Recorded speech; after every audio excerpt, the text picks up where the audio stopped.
1 Samuel 1. There was a certain man of Ramathaim Zophim, of the hill country of Ephraim, whose name was Elkanah the son of Jeroham, son of Elihu, son of Tohu, son of Zuph, an Ephrathite. He had 2 wives. The name of the one was Hannah, and the name of the other Peninnah. And Peninnah had children, but Hannah had no children.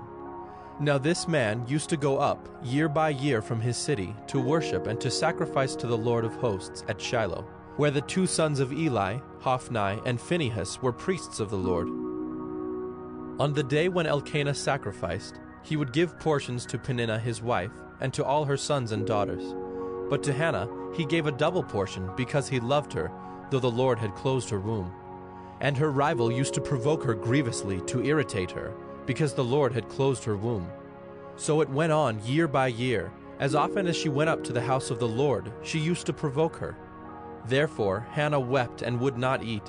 And Elkanah her husband said to her, Hannah, why do you weep? And why do you not eat?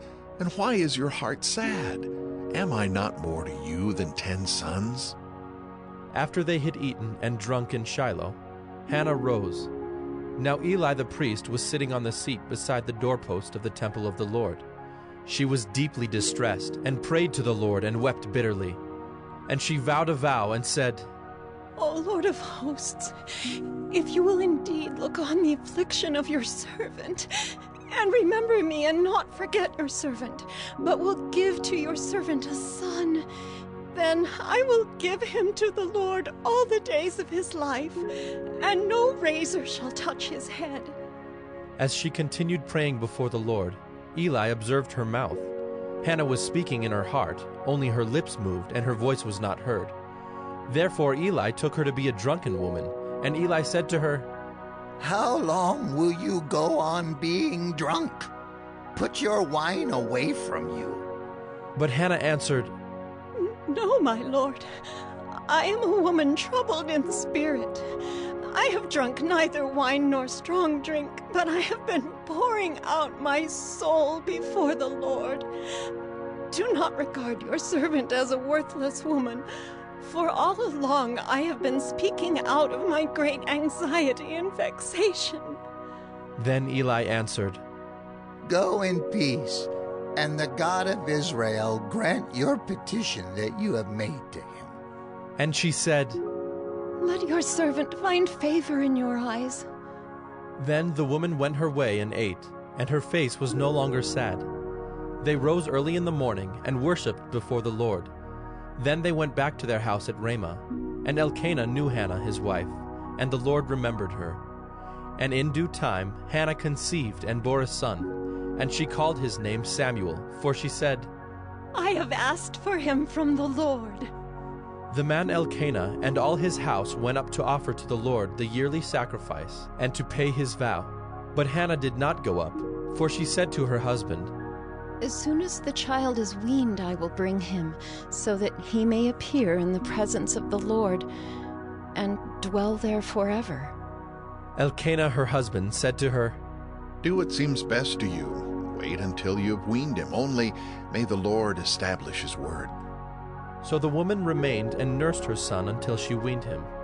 And when she had weaned him, she took him up with her, along with a 3-year-old bull, an ephah of flour, and a skin of wine, and she brought him to the house of the Lord at Shiloh. And the child was young. Then they slaughtered the bull, and they brought the child to Eli. And she said, Oh, my lord, as you live, my lord, I am the woman who was standing here in your presence praying to the Lord. For this child I prayed, and the Lord has granted me my petition that I made to him. Therefore, I have lent him to the Lord. As long as he lives, he is lent to the Lord. And he worshipped the Lord there. 1 Samuel 2. And Hannah prayed and said, My heart exults in the Lord. My strength is exalted in the Lord. My mouth derides my enemies because I rejoice in your salvation. There is none holy like the Lord. There is none besides you. There is no rock like our God. Talk no more so very proudly. Let not arrogance come from your mouth. For the Lord is a God of knowledge, and by him actions are weighed. The bows of the mighty are broken, but the feeble bind on strength. Those who were full have hired themselves out for bread, but those who were hungry have ceased to hunger. The barren has borne 7, but she who has many children is forlorn. The Lord kills and brings to life. He brings down to Sheol and raises up. The Lord makes poor and makes rich. He brings low and he exalts. He raises up the poor from the dust. He lifts the needy from the ash heap to make them sit with princes and inherit a seat of honor. For the pillars of the earth are the Lord's, and on them he has set the world. He will guard the feet of his faithful ones, but the wicked shall be cut off in darkness, for not by might shall a man prevail. The adversaries of the Lord shall be broken to pieces. Against them he will thunder in heaven. The Lord will judge the ends of the earth. He will give strength to his king and exalt the power of his anointed. Then Elkanah went home to Ramah, and the boy ministered to the Lord in the presence of Eli the priest.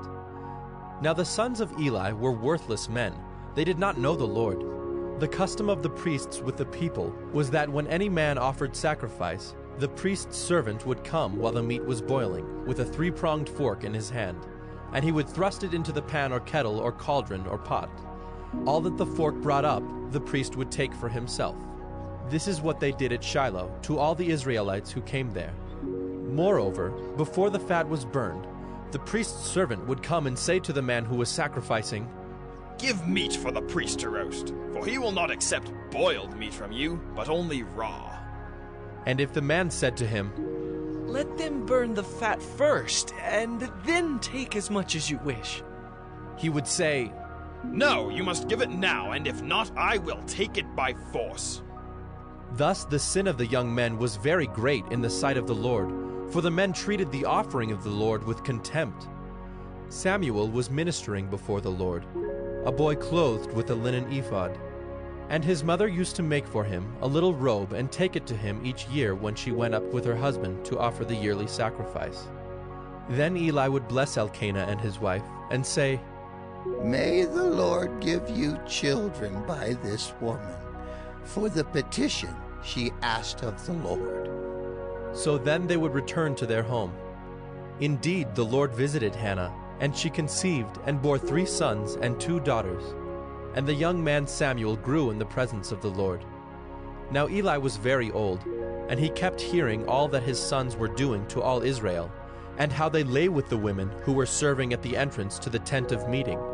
And he said to them, "Why do you do such things? For I hear of your evil dealings from all the people. No, my sons, it is no good report that I hear the people of the Lord spreading abroad. If someone sins against a man, God will mediate for him. But if someone sins against the Lord, who can intercede for him?" But they would not listen to the voice of their father, for it was the will of the Lord to put them to death. Now the young man Samuel continued to grow both in stature and in favor with the Lord, and also with man. And there came a man of God to Eli, and said to him, "Thus the Lord has said, Did I indeed reveal myself to the house of your father when they were in Egypt, subject to the house of Pharaoh? Did I choose him out of all the tribes of Israel to be my priest, to go up to my altar, to burn incense, to wear an ephod before me? I gave to the house of your father all my offerings by fire from the people of Israel. Why then do you scorn my sacrifices and my offerings that I commanded, and honor your sons above me by fattening yourselves on the choicest parts of every offering of my people Israel? Therefore the Lord, the God of Israel, declares, I promised that your house and the house of your father should go in and out before me forever. But now, the Lord declares, far be it from me, for those who honor me, I will honor, and those who despise me shall be lightly esteemed. Behold, the days are coming when I will cut off your strength and the strength of your father's house, so that there will not be an old man in your house. Then in distress you will look with envious eye on all the prosperity that shall be bestowed on Israel, and there shall not be an old man in your house forever. The only one of you whom I shall not cut off from my altar shall be spared to weep his eyes out, to grieve his heart, and all the descendants of your house shall die by the sword of men. And this that shall come upon your 2 sons, Hophni and Phinehas, shall be the sign to you. Both of them shall die on the same day. And I will raise up for myself a faithful priest, who shall do according to what is in my heart and in my mind. And I will build him a sure house, and he shall go in and out before my anointed forever. And everyone who is left in your house shall come to implore him for a piece of silver or a loaf of bread, and shall say, Please, put me in one of the priest's places, that I may eat a morsel of bread. 1 Samuel 3. Now the young man Samuel was ministering to the Lord under Eli, and the word of the Lord was rare in those days. There was no frequent vision. At that time, Eli, whose eyesight had begun to grow dim so that he could not see, was lying down in his own place. The lamp of God had not yet gone out, and Samuel was lying down in the temple of the Lord, where the ark of God was. Then the Lord called Samuel, and he said, Here I am. And ran to Eli and said, Here I am, for you called me. But he said, I did not call. Lie down again. So he went and lay down. And the Lord called again, Samuel. And Samuel arose and went to Eli and said, Here I am, for you called me. But he said, I did not call, my son. Lie down again. Now Samuel did not yet know the Lord, and the word of the Lord had not yet been revealed to him. And the Lord called Samuel again the 3rd time. And he arose and went to Eli and said, Here I am, for you called me. Then Eli perceived that the Lord was calling the young man. Therefore Eli said to Samuel, Go, lie down, and if he calls you, you shall say, Speak, Lord, for your servant hears. So Samuel went and lay down in his place. And the Lord came and stood, calling as at other times, Samuel, Samuel. And Samuel said, Speak, for your servant hears. Then the Lord said to Samuel, Behold, I am about to do a thing in Israel at which the 2 ears of everyone who hears it will tingle. On that day I will fulfill against Eli all that I have spoken concerning his house, from beginning to end. And I declare to him that I am about to punish his house forever, for the iniquity that he knew, because his sons were blaspheming God, and he did not restrain them. Therefore I swear to the house of Eli, that the iniquity of Eli's house shall not be atoned for by sacrifice or offering forever. Samuel lay until morning. Then he opened the doors of the house of the Lord. And Samuel was afraid to tell the vision to Eli. But Eli called Samuel and said, Samuel, my son. And he said, Here I am. And Eli said, What was it that he told you? Do not hide it from me. May God do so to you and more also, if you hide anything from me of all that he told you. So Samuel told him everything and hid nothing from him. And he said, It is the Lord. Let him do what seems good to him. And Samuel grew, and the Lord was with him, and let none of his words fall to the ground. And all Israel, from Dan to Beersheba, knew that Samuel was established as a prophet of the Lord. And the Lord appeared again at Shiloh, for the Lord revealed himself to Samuel at Shiloh by the word of the Lord. 1 Samuel 4. And the word of Samuel came to all Israel. Now Israel went out to battle against the Philistines. They encamped at Ebenezer, and the Philistines encamped at Aphek. The Philistines drew up in line against Israel, and when the battle spread, Israel was defeated by the Philistines, who killed about 4,000 men on the field of battle. And when the troops came to the camp, the elders of Israel said, "Why has the Lord defeated us today before the Philistines?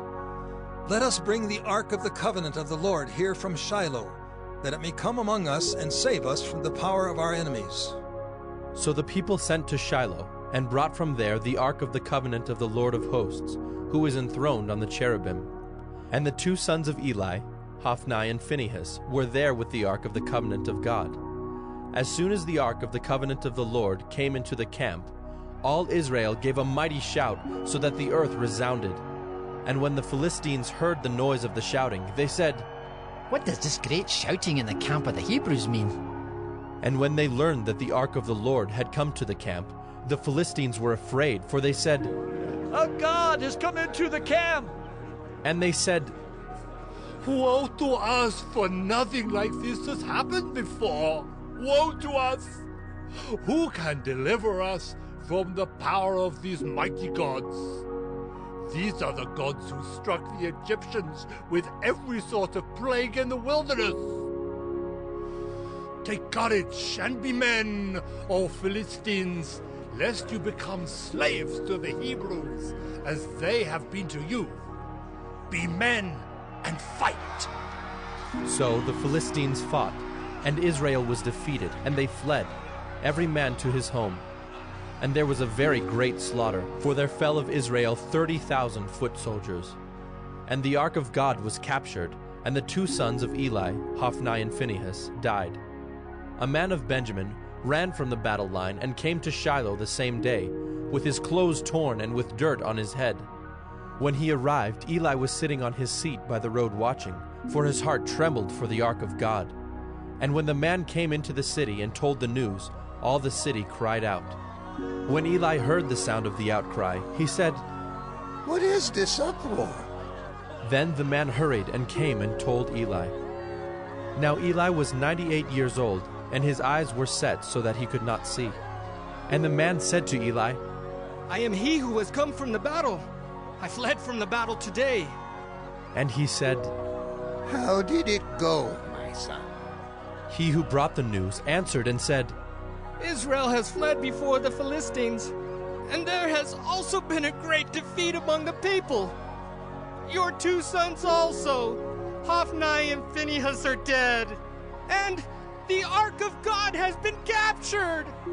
As soon as he mentioned the ark of God, Eli fell over backward from his seat by the side of the gate, and his neck was broken, and he died, for the man was old and heavy.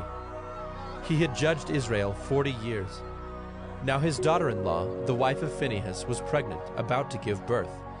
And when she heard the news that the ark of God was captured, and that her father-in-law and her husband were dead, she bowed and gave birth, for her pains came upon her. And about the time of her death, the woman attending her said to her, "Do not be afraid, for you have borne a son."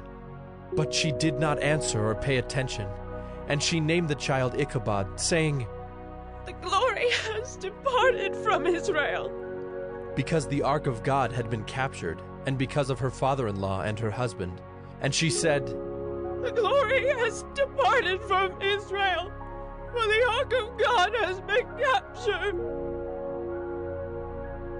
1 Samuel 5.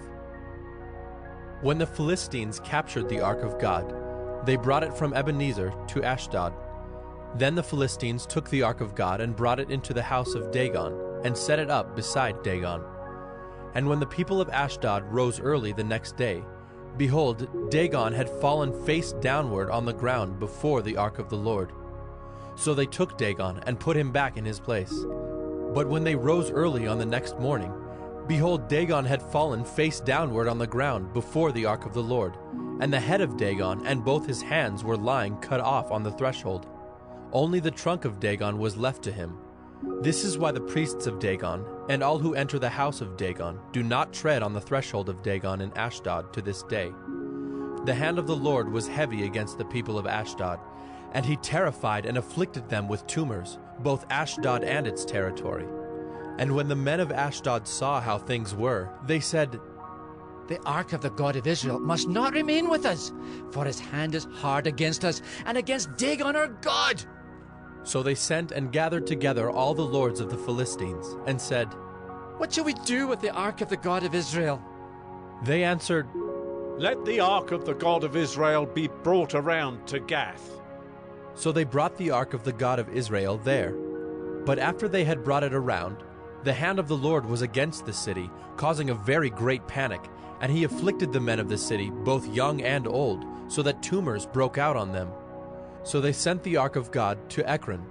But as soon as the ark of God came to Ekron, the people of Ekron cried out, They have brought around to us the ark of the God of Israel to kill us and our people.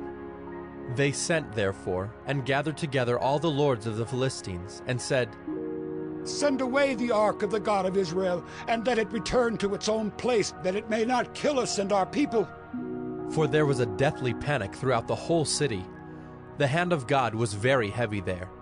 The men who did not die were struck with tumors, and the cry of the city went up to heaven. 1 Samuel 6. The ark of the Lord was in the country of the Philistines 7 months. And the Philistines called for the priests and the diviners, and said, What shall we do with the ark of the Lord? Tell us with what we shall send it to its place. They said, If you send away the ark of the God of Israel, do not send it empty, but by all means return him a guilt offering. Then you will be healed, and it will be known to you why his hand does not turn away from you. And they said, What is the guilt offering that we shall return to him? They answered, 5 golden tumors and 5 golden mice, according to the number of the lords of the Philistines.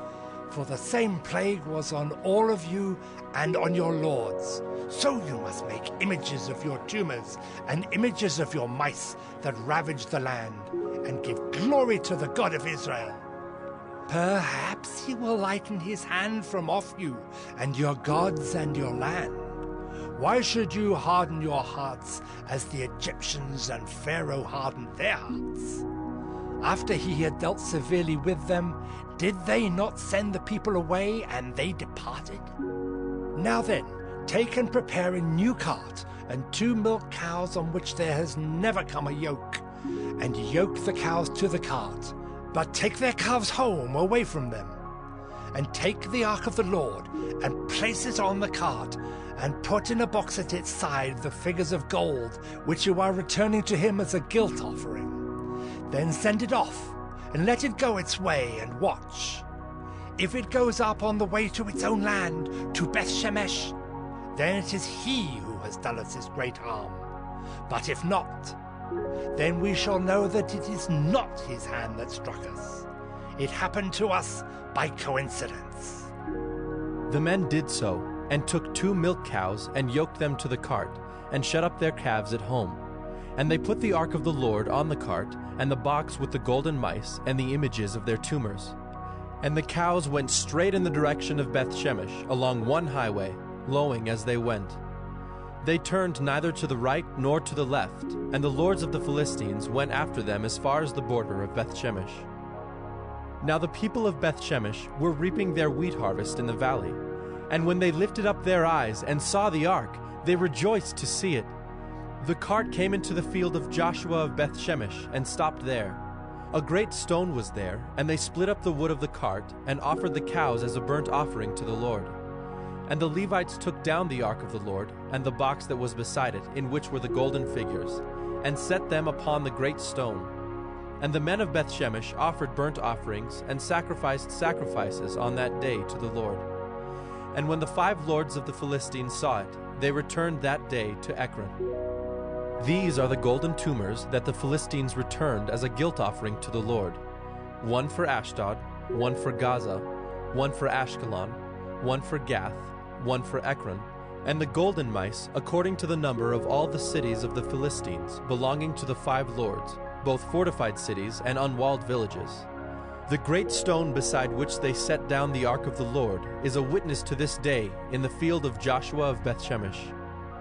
And he struck some of the men of Beth-Shemesh, because they looked upon the ark of the Lord.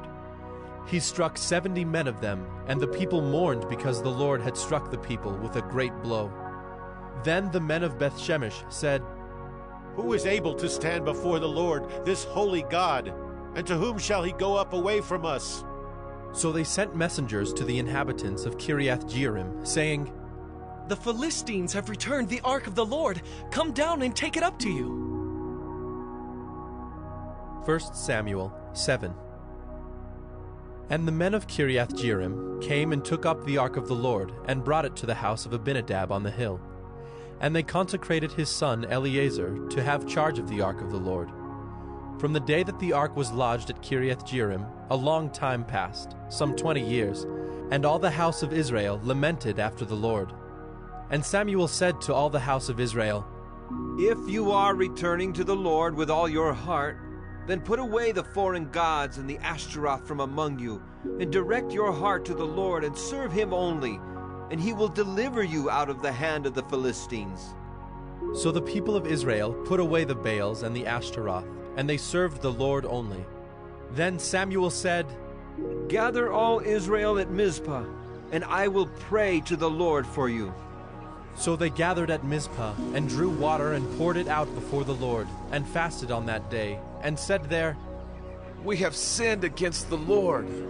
And Samuel judged the people of Israel at Mizpah. Now when the Philistines heard that the people of Israel had gathered at Mizpah, the lords of the Philistines went up against Israel. And when the people of Israel heard of it, they were afraid of the Philistines. And the people of Israel said to Samuel, Do not cease to cry out to the Lord our God for us, that he may save us from the hand of the Philistines.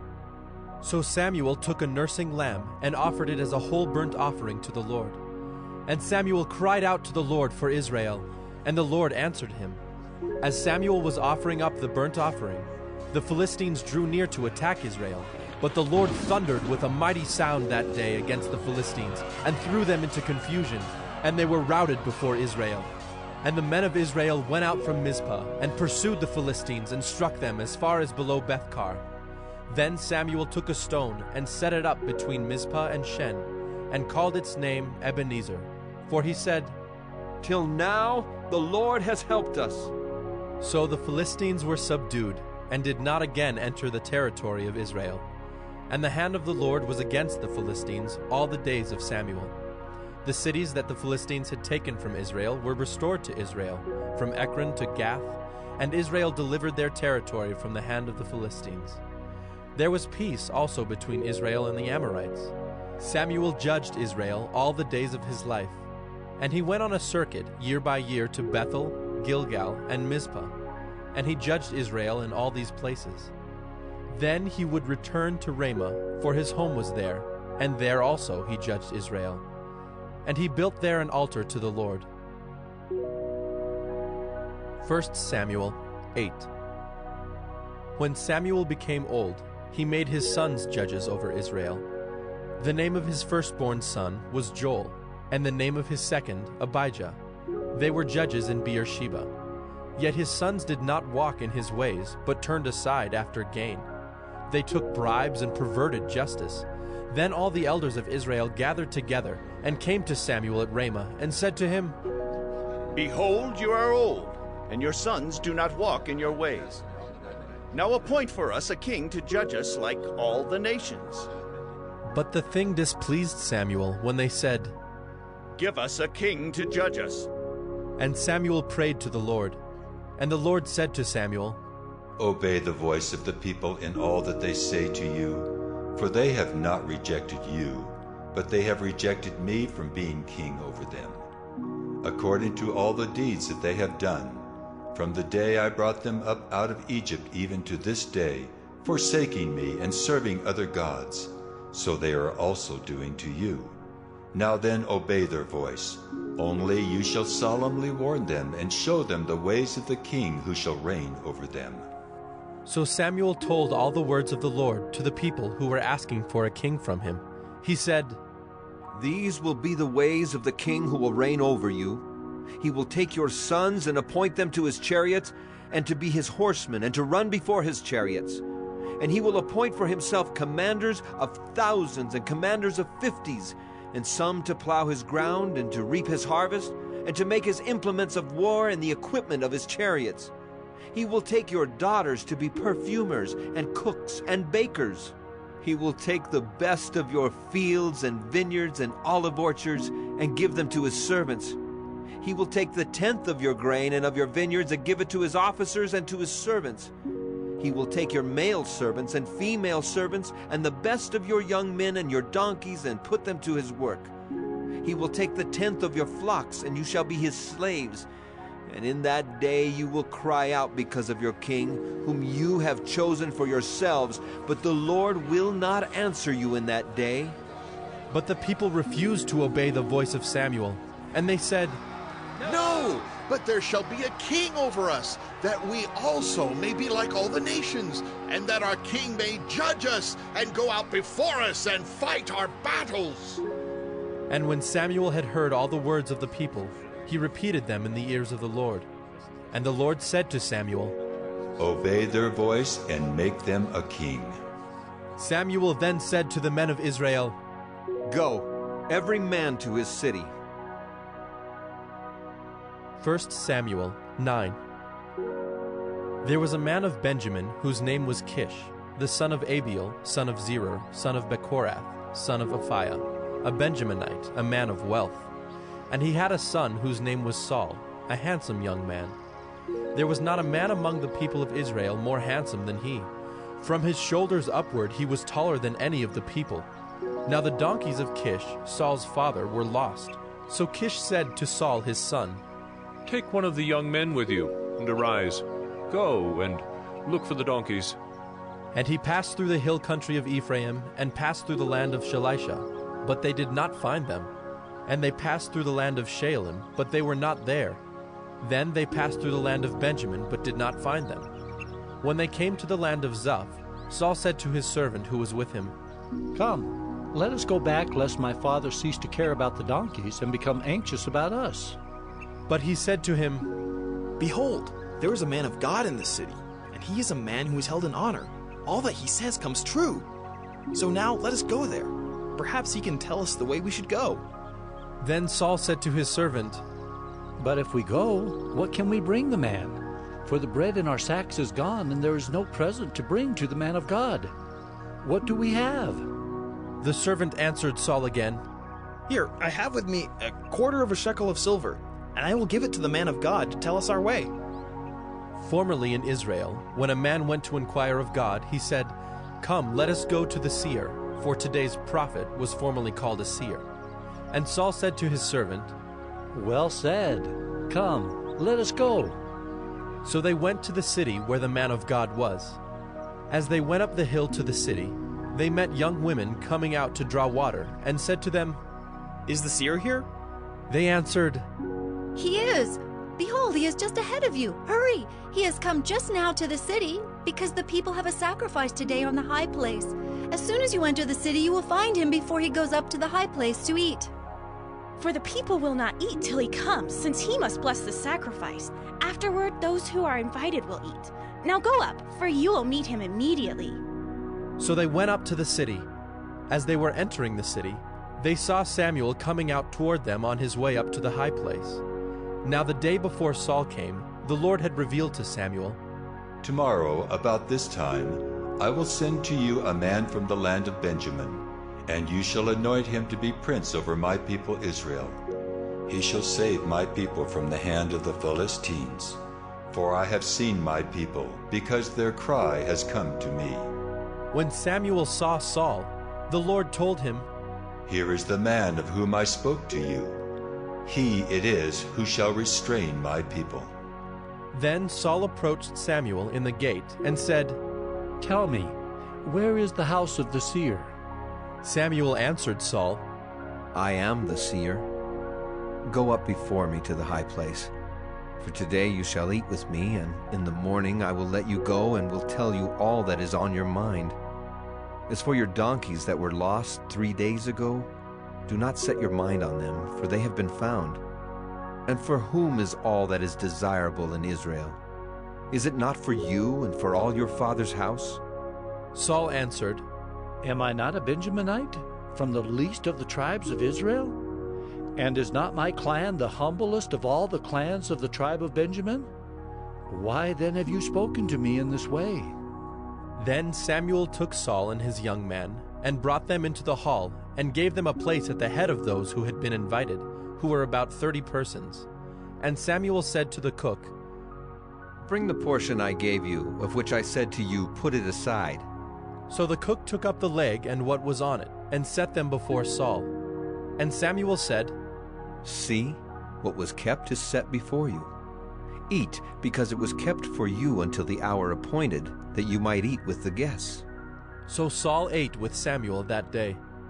And when they came down from the high place into the city, a bed was spread for Saul on the roof, and he lay down to sleep. Then at the break of dawn, Samuel called to Saul on the roof, Up, that I may send you on your way. So Saul arose, and both he and Samuel went out into the street. As they were going down to the outskirts of the city, Samuel said to Saul, Tell the servant to pass on before us. And when he has passed on, stop here yourself for a while, that I may make known to you the word of God. 1 Samuel 10. Then Samuel took a flask of oil, and poured it on his head, and kissed him, and said, Has not the Lord anointed you to be prince over his people Israel? And you shall reign over the people of the Lord, and you will save them from the hand of their surrounding enemies. And this shall be the sign to you that the Lord has anointed you to be prince over his heritage. When you depart from me today, you will meet 2 men by Rachel's tomb in the territory of Benjamin at Zelzah. And they will say to you, The donkeys that you went to seek are found, and now your father has ceased to care about the donkeys and is anxious about you, saying, What shall I do about my son? Then you shall go on from there farther and come to the oak of Tabor. 3 men going up to God at Bethel will meet you there, one carrying 3 young goats, another carrying 3 loaves of bread, and another carrying a skin of wine. And they will greet you and give you 2 loaves of bread, which you shall accept from their hand. After that, you shall come to Gibeath Elohim, where there is a garrison of the Philistines. And there, as soon as you come to the city, you will meet a group of prophets coming down from the high place, with harp, tambourine, flute, and lyre before them, prophesying. Then the Spirit of the Lord will rush upon you, and you will prophesy with them and be turned into another man. Now when these signs meet you, do what your hand finds to do, for God is with you. Then go down before me to Gilgal. And behold, I am coming to you to offer burnt offerings and to sacrifice peace offerings. 7 days you shall wait, until I come to you and show you what you shall do. When he turned his back to leave Samuel, God gave him another heart. And all these signs came to pass that day. When they came to Gibeah, behold, a group of prophets met him, and the Spirit of God rushed upon him, and he prophesied among them. And when all who knew him previously saw how he prophesied with the prophets, the people said to one another, What has come over the son of Kish? Is Saul also among the prophets? And a man of the place answered, And who is their father? Therefore it became a proverb, Is Saul also among the prophets? When he had finished prophesying, he came to the high place. Saul's uncle said to him and to his servant, Where did you go? And he said, To seek the donkeys.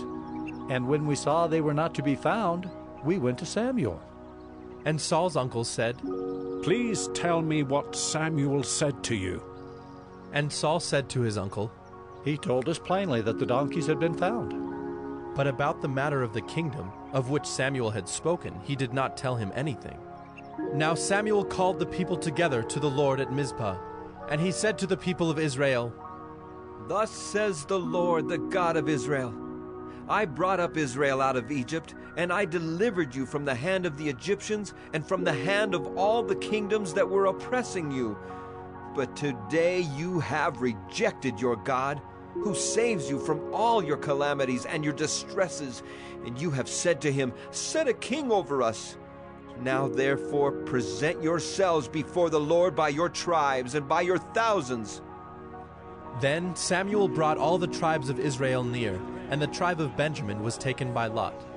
He brought the tribe of Benjamin near by its clans, and the clan of the Matrites was taken by lot. And Saul, the son of Kish, was taken by lot. But when they sought him, he could not be found. So they inquired again of the Lord, "Is there a man still to come?" And the Lord said, "Behold, he has hidden himself among the baggage." Then they ran and took him from there. And when he stood among the people, he was taller than any of the people, from his shoulders upward. And Samuel said to all the people, "Do you see him whom the Lord has chosen? There is none like him among all the people." And all the people shouted, "Long live the king!" Then Samuel told the people the rights and duties of the kingship, and he wrote them in a book and laid it up before the Lord. Then Samuel sent all the people away, each one to his home.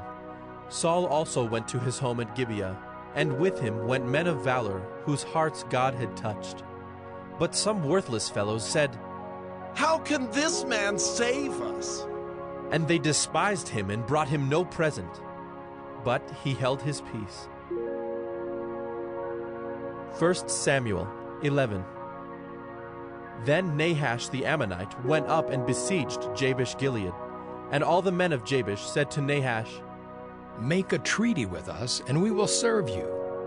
But Nahash the Ammonite said to them, "On this condition, I will make a treaty with you, that I gouge out all your right eyes, and thus bring disgrace on all Israel." The elders of Jabesh said to him, "Give us 7 days' respite, that we may send messengers through all the territory of Israel. Then, if there is no one to save us, we will give ourselves up to you." When the messengers came to Gibeah of Saul, they reported the matter in the ears of the people, and all the people wept aloud. Now behold, Saul was coming from the field behind the oxen, and Saul said, "What is wrong with the people that they are weeping?" So they told him the news of the men of Jabesh. And the Spirit of God rushed upon Saul when he heard these words, and his anger was greatly kindled. He took a yoke of oxen and cut them in pieces, and sent them throughout all the territory of Israel by the hand of messengers, saying, "Whoever does not come out after Saul and Samuel, so shall it be done to his oxen." Then the dread of the Lord fell upon the people, and they came out as one man. When he mustered them at Bezek, the people of Israel were 300,000, and the men of Judah 30,000.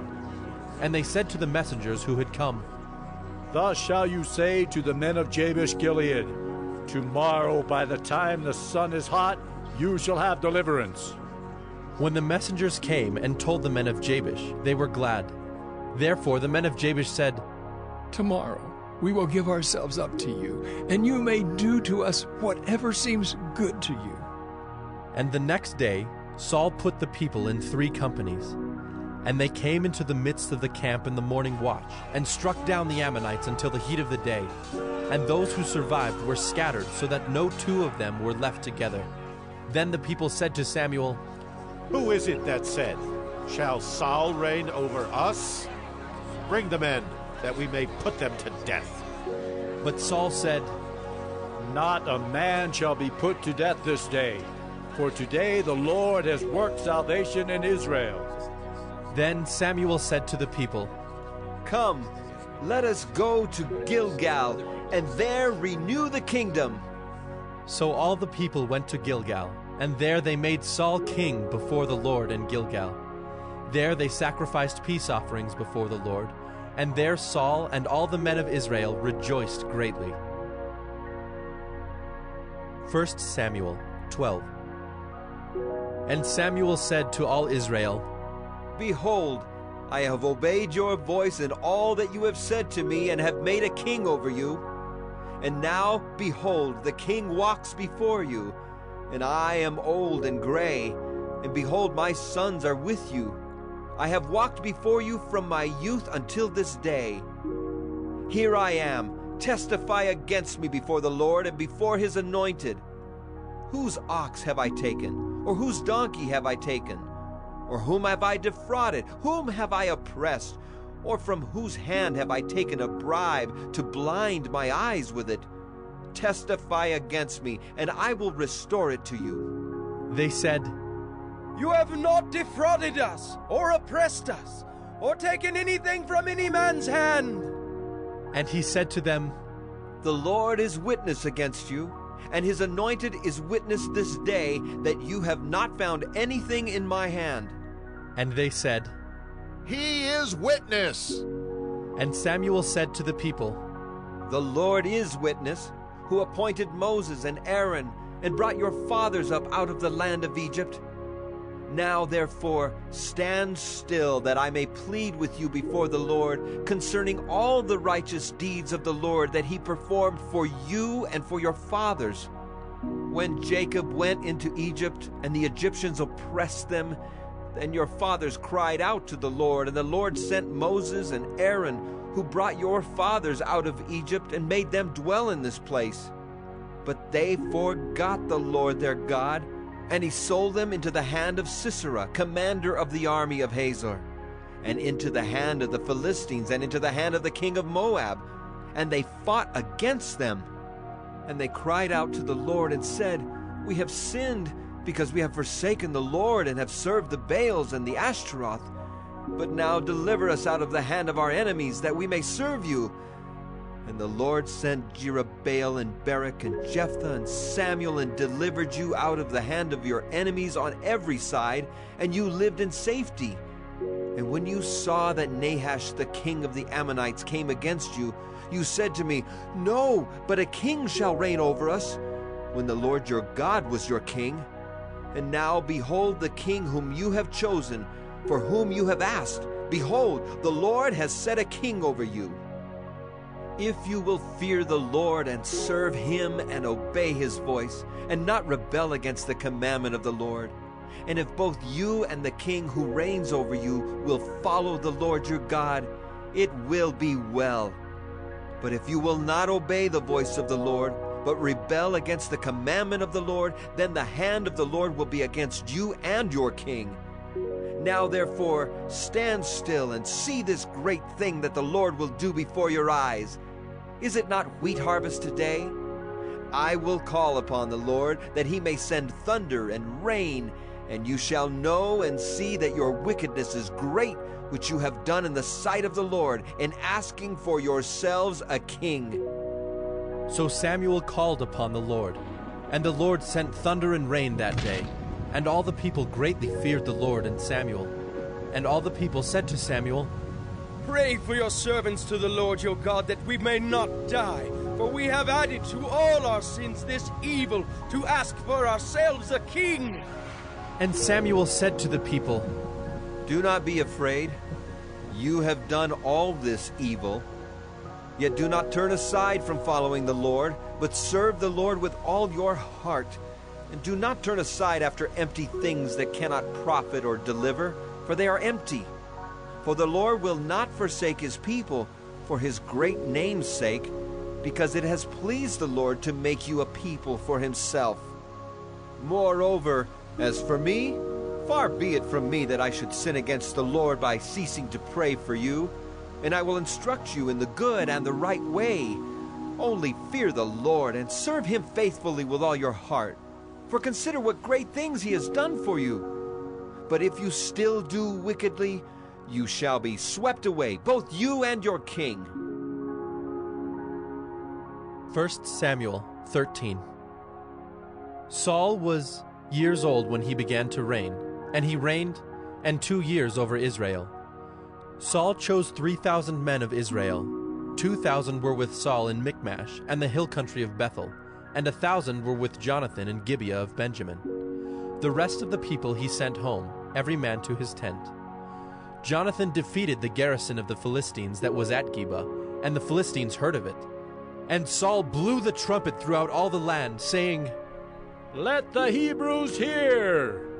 And all Israel heard it said that Saul had defeated the garrison of the Philistines, and also that Israel had become a stench to the Philistines. And the people were called out to join Saul at Gilgal.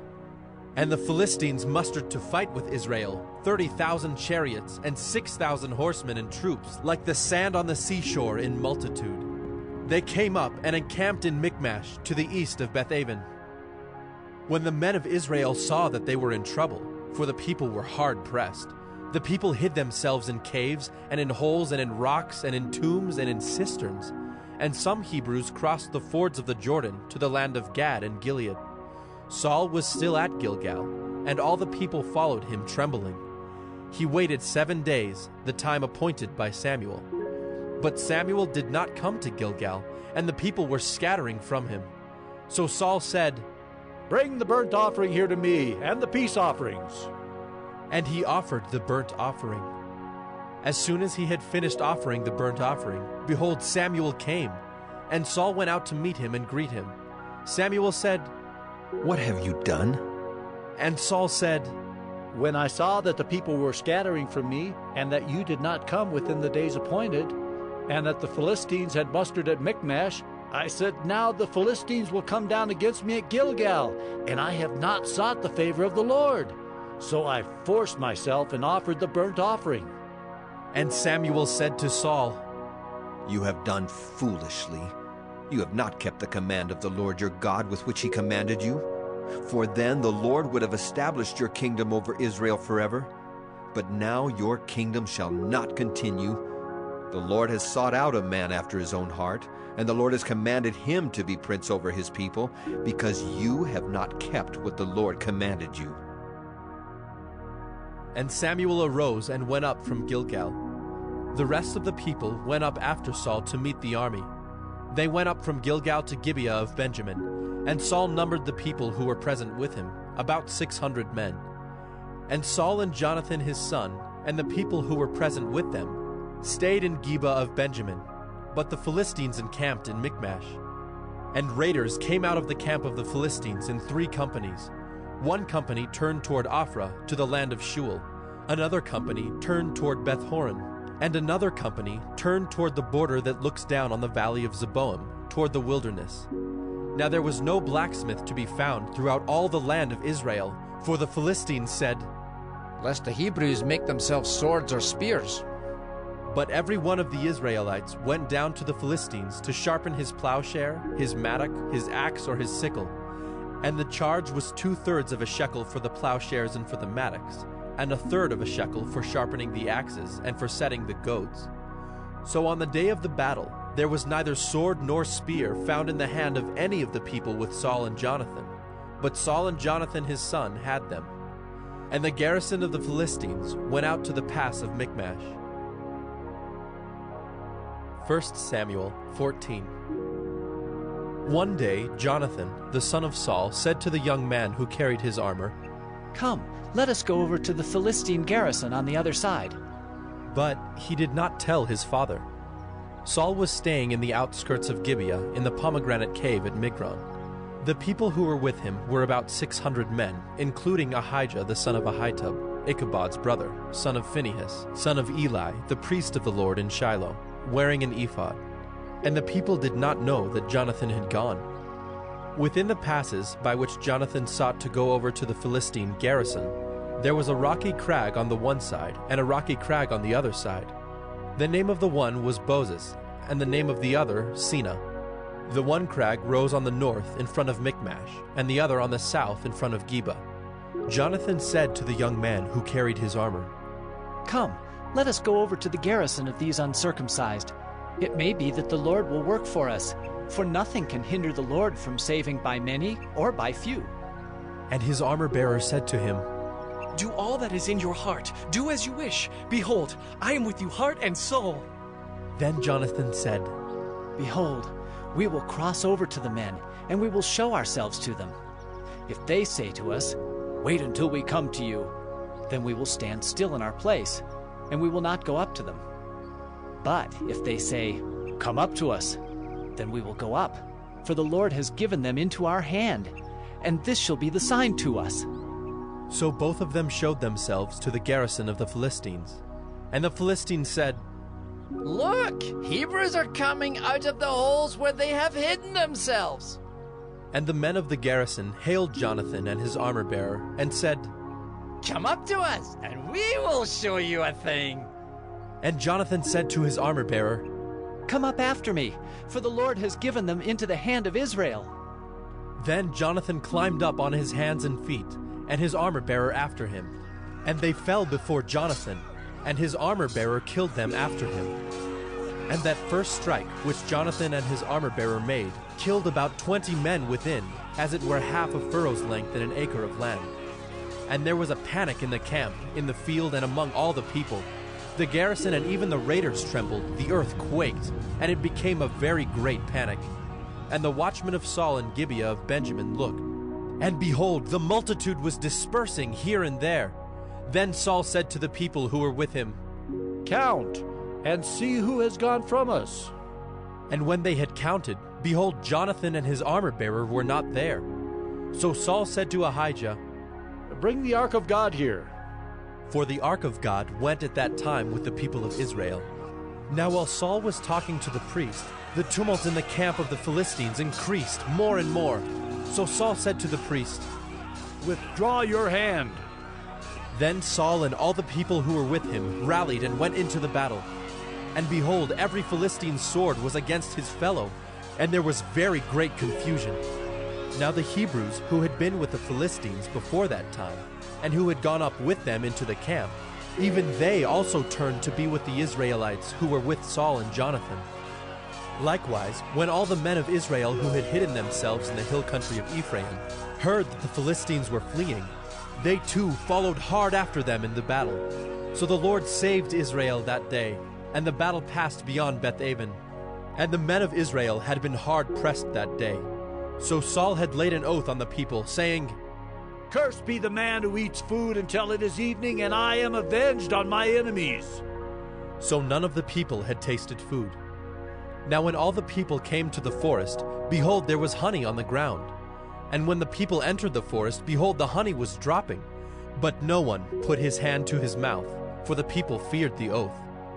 But Jonathan had not heard his father charge the people with the oath. So he put out the tip of the staff that was in his hand, and dipped it in the honeycomb, and put his hand to his mouth, and his eyes became bright.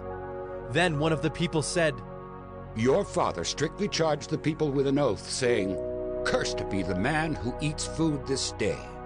And the people were faint. Then Jonathan said, "My father has troubled the land. See how my eyes have become bright because I tasted a little of this honey? How much better if the people had eaten freely today of the spoil of their enemies that they found. For now the defeat among the Philistines has not been great." They struck down the Philistines that day from Michmash to Ajalon, and the people were very faint.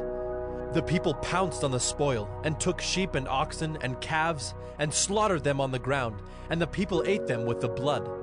Then they told Saul, "Behold, the people are sinning against the Lord by eating with the blood." And he said, "You have dealt treacherously. Roll a great stone to me here." And Saul said, "Disperse yourselves among the people, and say to them, 'Let every man bring his ox or his sheep, and slaughter them here and eat. And do not sin against the Lord by eating with the blood.'" So every one of the people brought his ox with him that night, and they slaughtered them there. And Saul built an altar to the Lord. It was the first altar that he built to the Lord.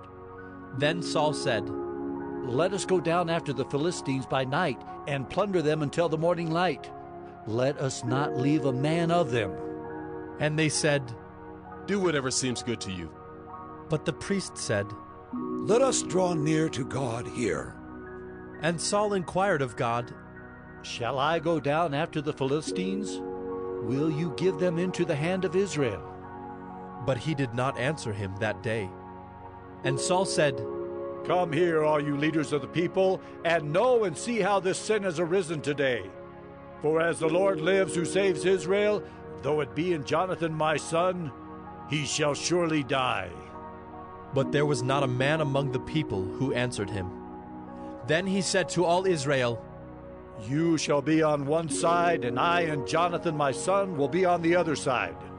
And the people said to Saul, "Do what seems good to you." Therefore Saul said, "O Lord God of Israel, Why have you not answered your servant this day? If this guilt is in me or in Jonathan my son, O Lord God of Israel, give Urim. But if this guilt is in your people Israel, give Thummim. And Jonathan and Saul were taken, but the people escaped. Then Saul said, Cast the lot between me and my son Jonathan. And Jonathan was taken. Then Saul said to Jonathan, Tell me what you have done. And Jonathan told him, I tasted a little honey with the tip of the staff that was in my hand. Here I am. I will die. And Saul said, God do so to me and more also. You shall surely die, Jonathan.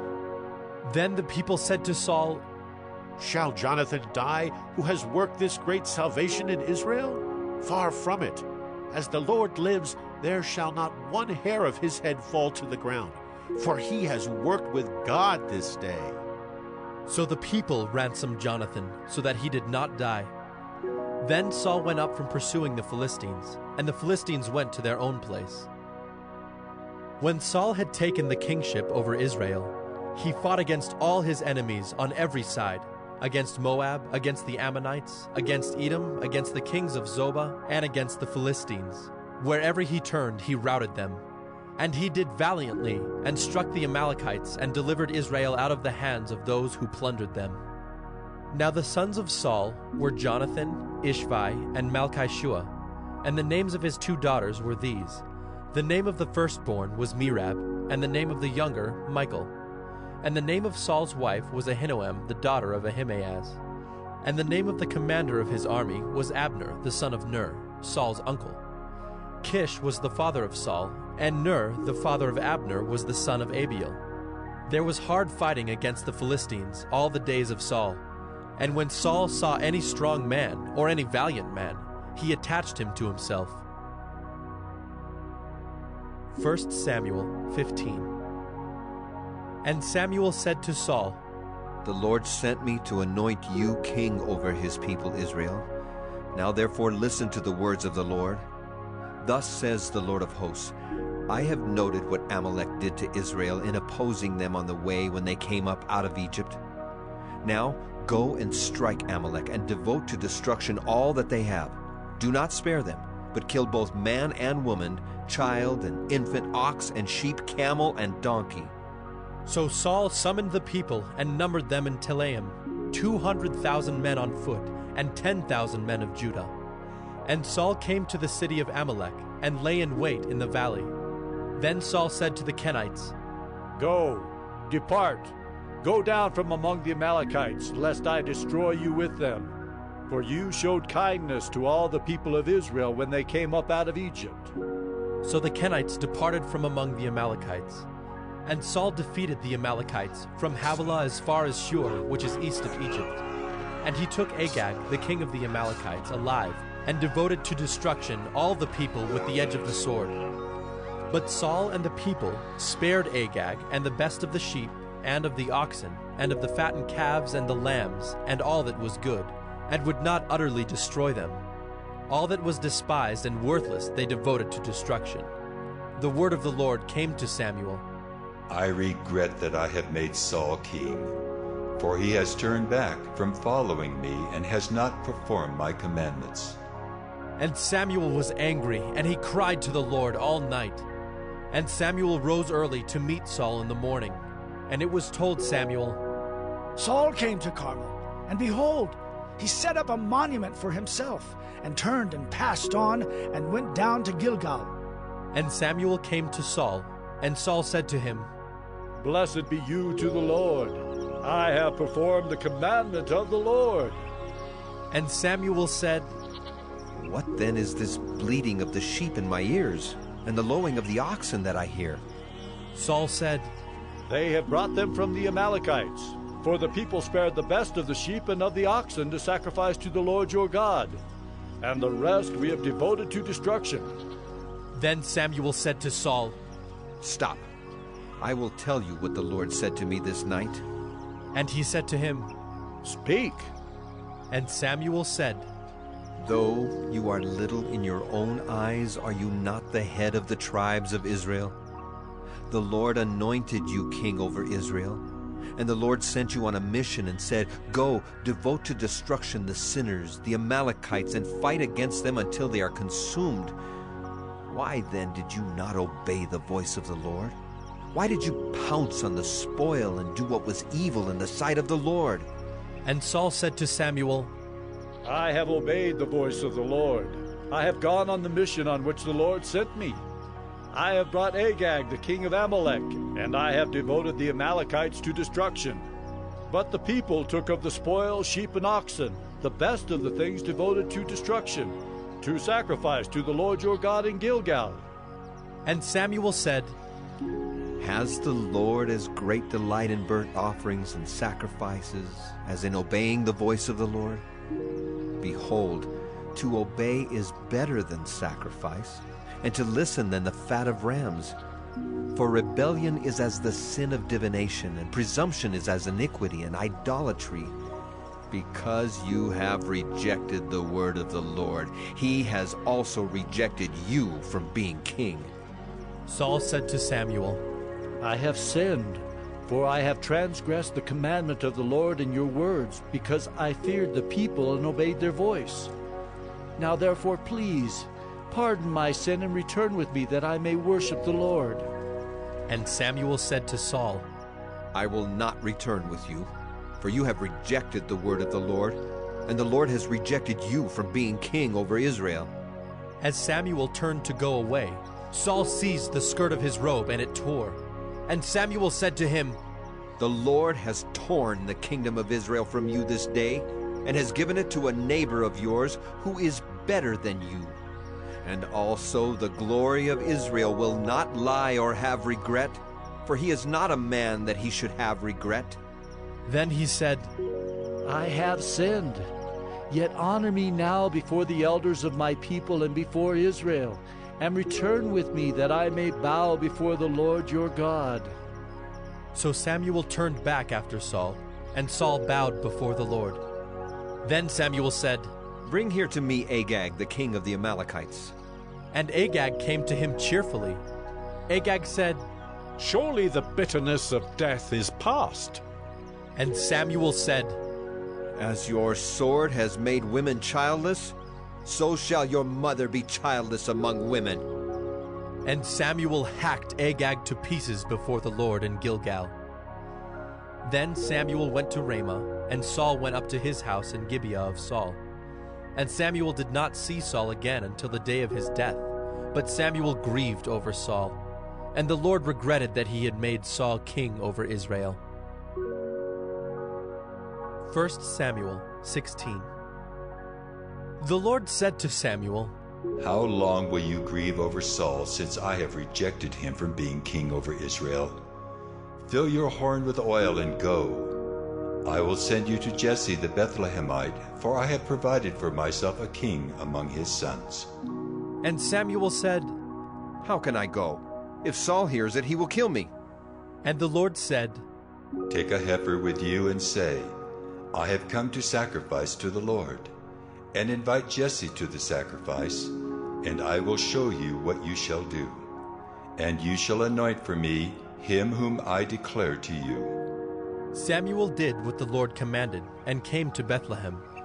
The elders of the city came to meet him, trembling, and said, Do you come peaceably? And he said, Peaceably. I have come to sacrifice to the Lord. Consecrate yourselves, and come with me to the sacrifice. And he consecrated Jesse and his sons, and invited them to the sacrifice. When they came, he looked on Eliab, and thought, Surely the Lord's anointed is before him. But the Lord said to Samuel, Do not look on his appearance, or on the height of his stature, because I have rejected him. For the Lord sees not as man sees. Man looks on the outward appearance, but the Lord looks on the heart. Then Jesse called Abinadab, and made him pass before Samuel. And he said, Neither has the Lord chosen this one. Then Jesse made Shammah pass by, and he said, Neither has the Lord chosen this one. And Jesse made 7 of his sons pass before Samuel. And Samuel said to Jesse, The Lord has not chosen these. Then Samuel said to Jesse, "Are all your sons here?" And he said, "There remains yet the youngest, but behold, he is keeping the sheep." And Samuel said to Jesse, "Send and get him, for we will not sit down till he comes here." And he sent and brought him in. Now he was ruddy and had beautiful eyes and was handsome. And the Lord said, "Arise, anoint him, for this is he." Then Samuel took the horn of oil and anointed him in the midst of his brothers. And the Spirit of the Lord rushed upon David from that day forward. And Samuel rose up and went to Ramah. Now the Spirit of the Lord departed from Saul, and a harmful spirit from the Lord tormented him. And Saul's servant said to him, "Behold now, a harmful spirit from God is tormenting you.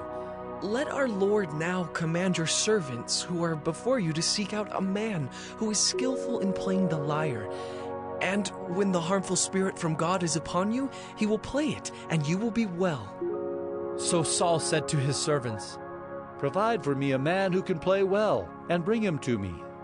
One of the young men answered, "Behold, I have seen a son of Jesse the Bethlehemite, who is skillful in playing, a man of valor, a man of war, prudent in speech, and a man of good presence, and the Lord is with him." Therefore Saul sent messengers to Jesse and said, "Send me David your son, who is with the sheep." And Jesse took a donkey laden with bread and a skin of wine and a young goat, and sent them by David his son to Saul. And David came to Saul and entered his service. And Saul loved him greatly, and he became his armor-bearer. And Saul sent to Jesse, saying, "Let David remain in my service, for he has found favor in my sight." And whenever the harmful spirit from God was upon Saul, David took the lyre and played it with his hand. So Saul was refreshed and was well, and the harmful spirit departed from him. 1 Samuel 17. Now the Philistines gathered their armies for battle, and they were gathered at Soko, which belongs to Judah, and encamped between Soko and Azekah in Ephes-dammim. And Saul and the men of Israel were gathered and encamped in the valley of Elah, and drew up in line of battle against the Philistines. And the Philistines stood on the mountain on the one side, and Israel stood on the mountain on the other side, with a valley between them. And there came out from the camp of the Philistines a champion named Goliath of Gath, whose height was 6 cubits and a span. He had a helmet of bronze on his head, and he was armed with a coat of mail, and the weight of the coat was 5,000 shekels of bronze. And he had bronze armor on his legs, and a javelin of bronze slung between his shoulders. The shaft of his spear was like a weaver's beam, and his spear's head weighed 600 shekels of iron. And his shield-bearer went before him. He stood and shouted to the ranks of Israel, "Why have you come down to draw up for battle? Am I not a Philistine? And are you not servants of Saul?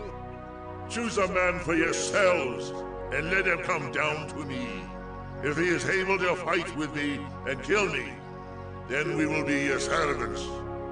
But if I prevail against him and kill him, then you shall be our servants and serve us." And the Philistine said, "I defy the ranks of Israel this day. Give me a man, that we may fight together." When Saul and all Israel heard these words of the Philistine, they were dismayed and greatly afraid. Now David was the son of an Ephrathite of Bethlehem in Judah, named Jesse, who had 8 sons. In the days of Saul, the man was already old and advanced in years. The 3 oldest sons of Jesse had followed Saul to the battle, and the names of his 3 sons who went to the battle were Eliab, the firstborn, and next to him Abinadab, and the third Shammah. David was the youngest. The 3 eldest followed Saul, but David went back and forth from Saul to feed his father's sheep at Bethlehem. For 40 days the Philistine came forward and took his stand, morning and evening. And Jesse said to David his son, "Take for your brothers an ephah of this parched grain and these 10 loaves, and carry them quickly to the camp to your brothers. Also take these 10 cheeses to the commander of their 1,000. See if your brothers are well, and bring some token from them." Now Saul and they and all the men of Israel were in the valley of Elah, fighting with the Philistines. And David rose early in the morning, and left the sheep with a keeper, and took the provisions, and went, as Jesse had commanded him. And he came to the encampment as the host was going out to the battle line, shouting the war cry. And Israel and the Philistines drew up for battle, army against army. And David left the things in charge of the keeper of the baggage, and ran to the ranks, and went and greeted his brothers. As he talked with them, behold, the champion, the Philistine of Gath, Goliath by name, came up out of the ranks of the Philistines, and spoke the same words as before. And David heard him.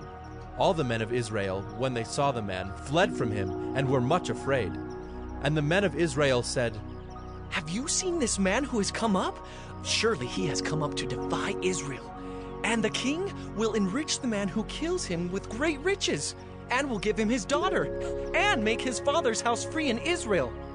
And David said to the men who stood by him, "What shall be done for the man who kills this Philistine, and takes away the reproach from Israel? For who is this uncircumcised Philistine, that he should defy the armies of the living God?" And the people answered him in the same way, "So shall it be done to the man who kills him." Now Eliab, his eldest brother, heard when he spoke to the men. And Eliab's anger was kindled against David, and he said, "Why have you come down? And with whom have you left those few sheep in the wilderness? I know your presumption and the evil of your heart, for you have come down to see the battle." And David said, "What have I done now? Was it not but a word?" And he turned away from him toward another, and spoke in the same way, and the people answered him again as before. When the words that David spoke were heard, they repeated them before Saul, and he sent for him. And David said to Saul, "Let no man's heart fail because of him. Your servant will go and fight with this Philistine." And Saul said to David, "You are not able to go against this Philistine to fight with him, for you are but a youth, and he has been a man of war from his youth." But David said to Saul, "Your servant used to keep sheep for his father. And when there came a lion or a bear and took a lamb from the flock, I went after him and struck him and delivered it out of his mouth. And if he arose against me, I caught him by his beard and struck him and killed him.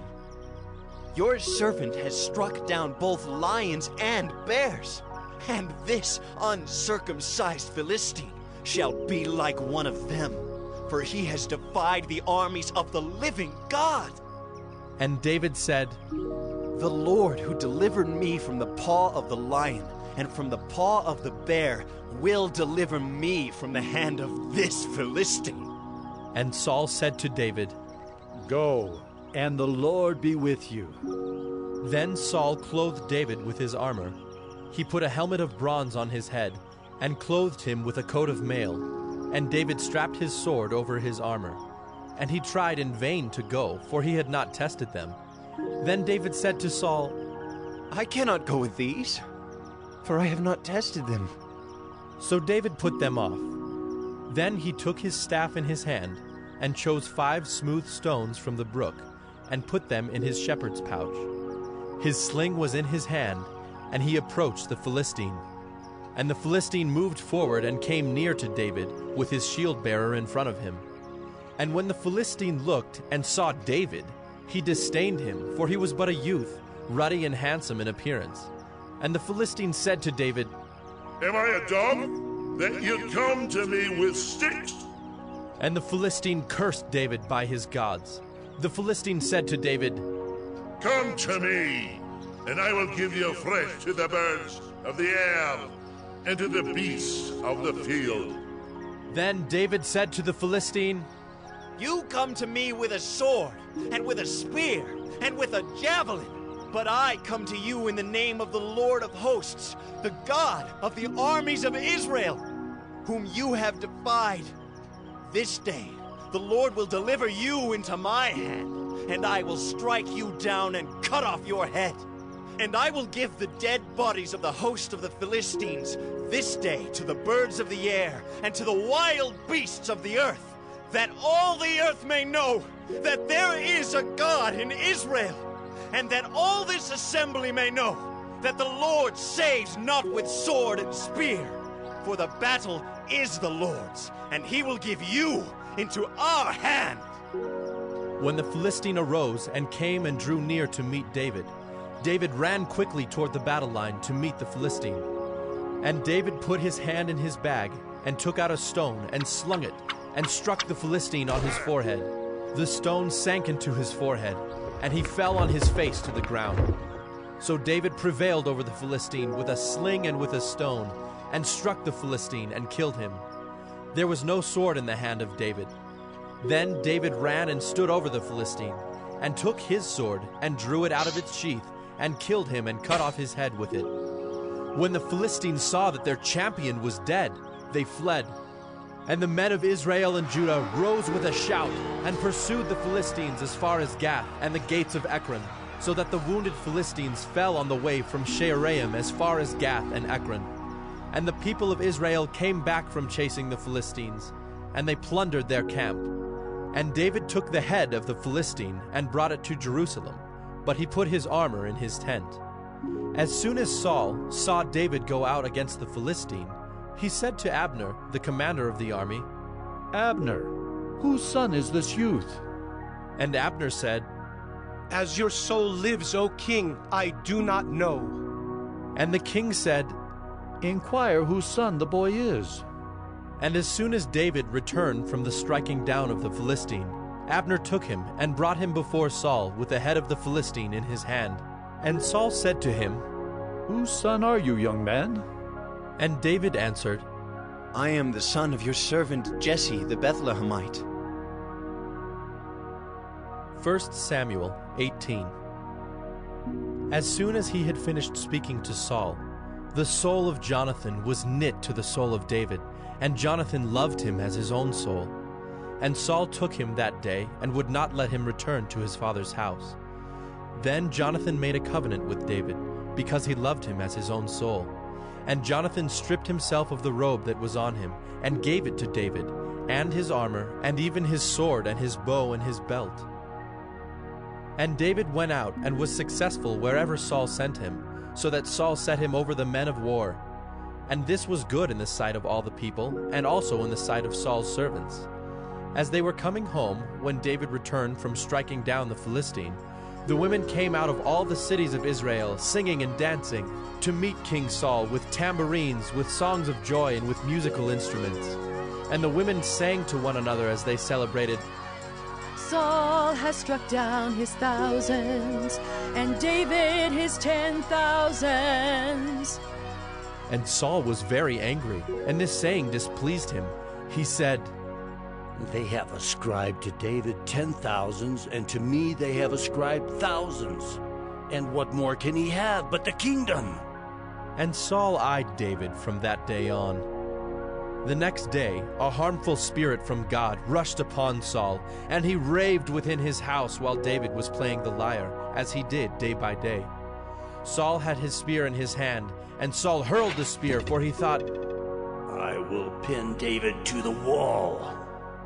But David evaded him twice. Saul was afraid of David, because the Lord was with him, but had departed from Saul. So Saul removed him from his presence, and made him a commander of 1,000. And he went out and came in before the people. And David had success in all his undertakings, for the Lord was with him. And when Saul saw that he had great success, he stood in fearful awe of him. But all Israel and Judah loved David, for he went out and came in before them. Then Saul said to David, Here is my elder daughter Merab. I will give her to you for a wife. Only be valiant for me and fight the Lord's battles. For Saul thought, Let not my hand be against him, but let the hand of the Philistines be against him. And David said to Saul, Who am I, and who are my relatives, my father's clan in Israel, that I should be son-in-law to the king? But at the time when Merab, Saul's daughter, should have been given to David, she was given to Adriel the Maholathite for a wife. Now Saul's daughter Michal loved David, and they told Saul, and the thing pleased him. Saul thought, Let me give her to him, that she may be a snare for him, and that the hand of the Philistines may be against him. Therefore Saul said to David a second time, You shall now be my son-in-law.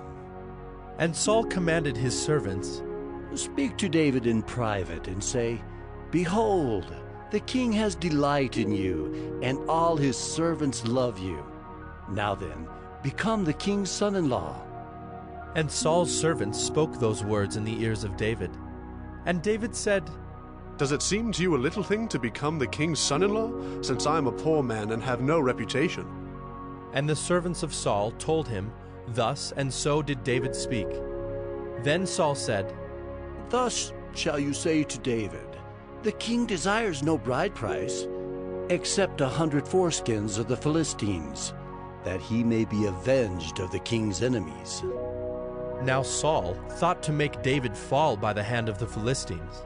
And when his servants told David these words, it pleased David well to be the king's son-in-law. Before the time had expired, David arose and went, along with his men, and killed 200 of the Philistines. And David brought their foreskins, which were given in full number to the king, that he might become the king's son-in-law. And Saul gave him his daughter Michal for a wife. But when Saul saw and knew that the Lord was with David, and that Michal, Saul's daughter, loved him, Saul was even more afraid of David.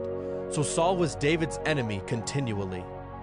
Then the princes of the Philistines came out to battle, and as often as they came out, David had more success than all the servants of Saul, so that his name was highly esteemed. 1 Samuel 19. And Saul spoke to Jonathan his son, and to all his servants, that they should kill David.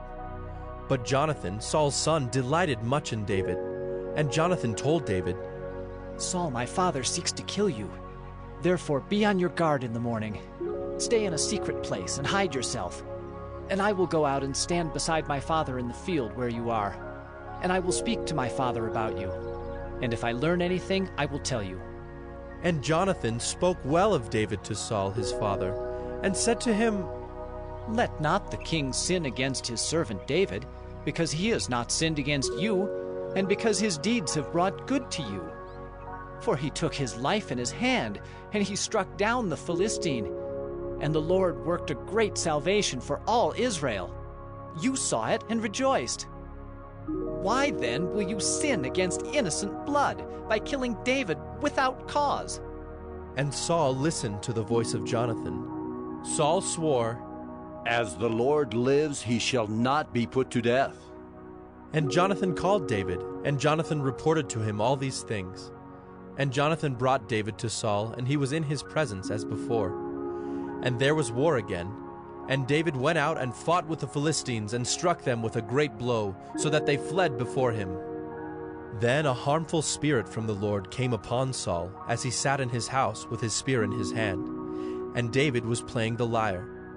And Saul sought to pin David to the wall with the spear, but he eluded Saul, so that he struck the spear into the wall. And David fled and escaped that night. Saul sent messengers to David's house to watch him, that he might kill him in the morning. But Michal, David's wife, told him, If you do not escape with your life tonight, tomorrow you will be killed. So Michal let David down through the window, and he fled away and escaped. Michal took an image and laid it on the bed, and put a pillow of goat's hair at its head, and covered it with the clothes. And when Saul sent messengers to take David, she said, He is sick. Then Saul sent the messengers to see David, saying, Bring him up to me in the bed, that I may kill him. And when the messengers came in, behold, the image was in the bed, with the pillow of goat's hair at its head. Saul said to Michal, Why have you deceived me thus, and let my enemy go, so that he has escaped? And Michal answered Saul, He said to me, Let me go. Why should I kill you? Now David fled and escaped, and he came to Samuel at Ramah, and told him all that Saul had done to him. And he and Samuel went and lived at Naioth. And it was told Saul, Behold, David is at Naioth in Ramah.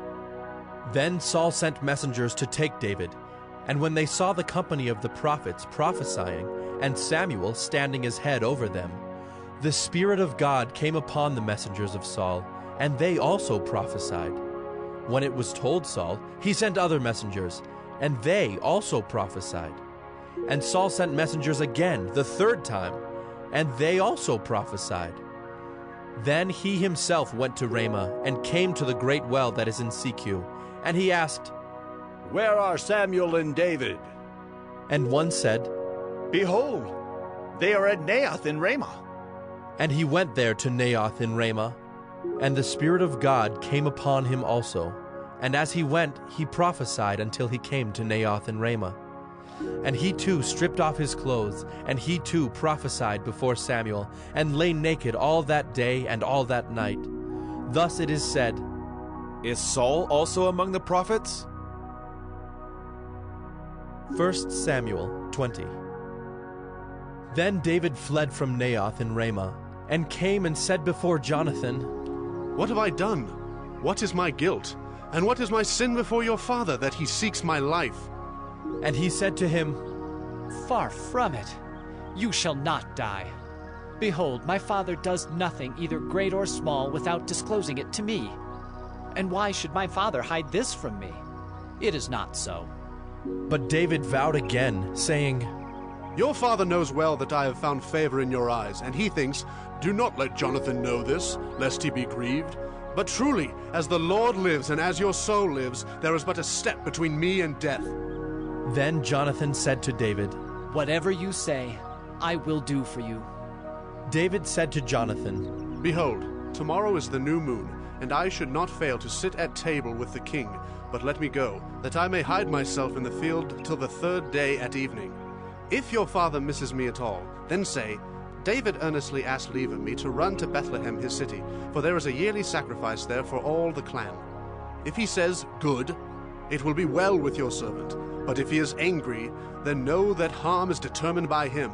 Therefore deal kindly with your servant, for you have brought your servant into a covenant of the Lord with you. But if there is guilt in me, kill me yourself, for why should you bring me to your father?" And Jonathan said, "Far be it from you. If I knew that it was determined by my father that harm should come to you, would I not tell you?" Then David said to Jonathan, "Who will tell me if your father answers you roughly?" And Jonathan said to David, "Come, let us go out into the field." So they both went out into the field. And Jonathan said to David, "The Lord, the God of Israel, be witness. When I have sounded out my father about this time tomorrow, or the third day, behold, if he is well disposed toward David, shall I not then send and disclose it to you? But should it please my father to do you harm, the Lord do so to Jonathan, and more also if I do not disclose it to you and send you away, that you may go in safety. May the Lord be with you, as he has been with my father. If I am still alive, show me the steadfast love of the Lord, that I may not die. And do not cut off your steadfast love from my house forever, when the Lord cuts off every one of the enemies of David from the face of the earth." And Jonathan made a covenant with the house of David, saying, "May the Lord take vengeance on David's enemies." And Jonathan made David swear again by his love for him, for he loved him as he loved his own soul. Then Jonathan said to him, "Tomorrow is the new moon, and you will be missed because your seat will be empty. On the third day, go down quickly to the place where you hid yourself when the matter was in hand, and remain beside the stone heap. And I will shoot 3 arrows to the side of it, as though I shot at a mark. And behold, I will send the young man, saying, 'Go, find the arrows.' If I say to the young man, 'Look, the arrows are on this side of you, take them,' then you are to come, for as the Lord lives, it is safe for you, and there is no danger. But if I say to the youth, 'Look, the arrows are beyond you,' then go, for the Lord has sent you away.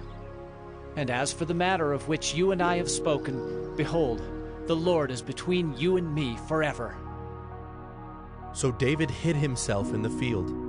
And when the new moon came, the king sat down to eat food. The king sat on his seat, as at other times, on the seat by the wall.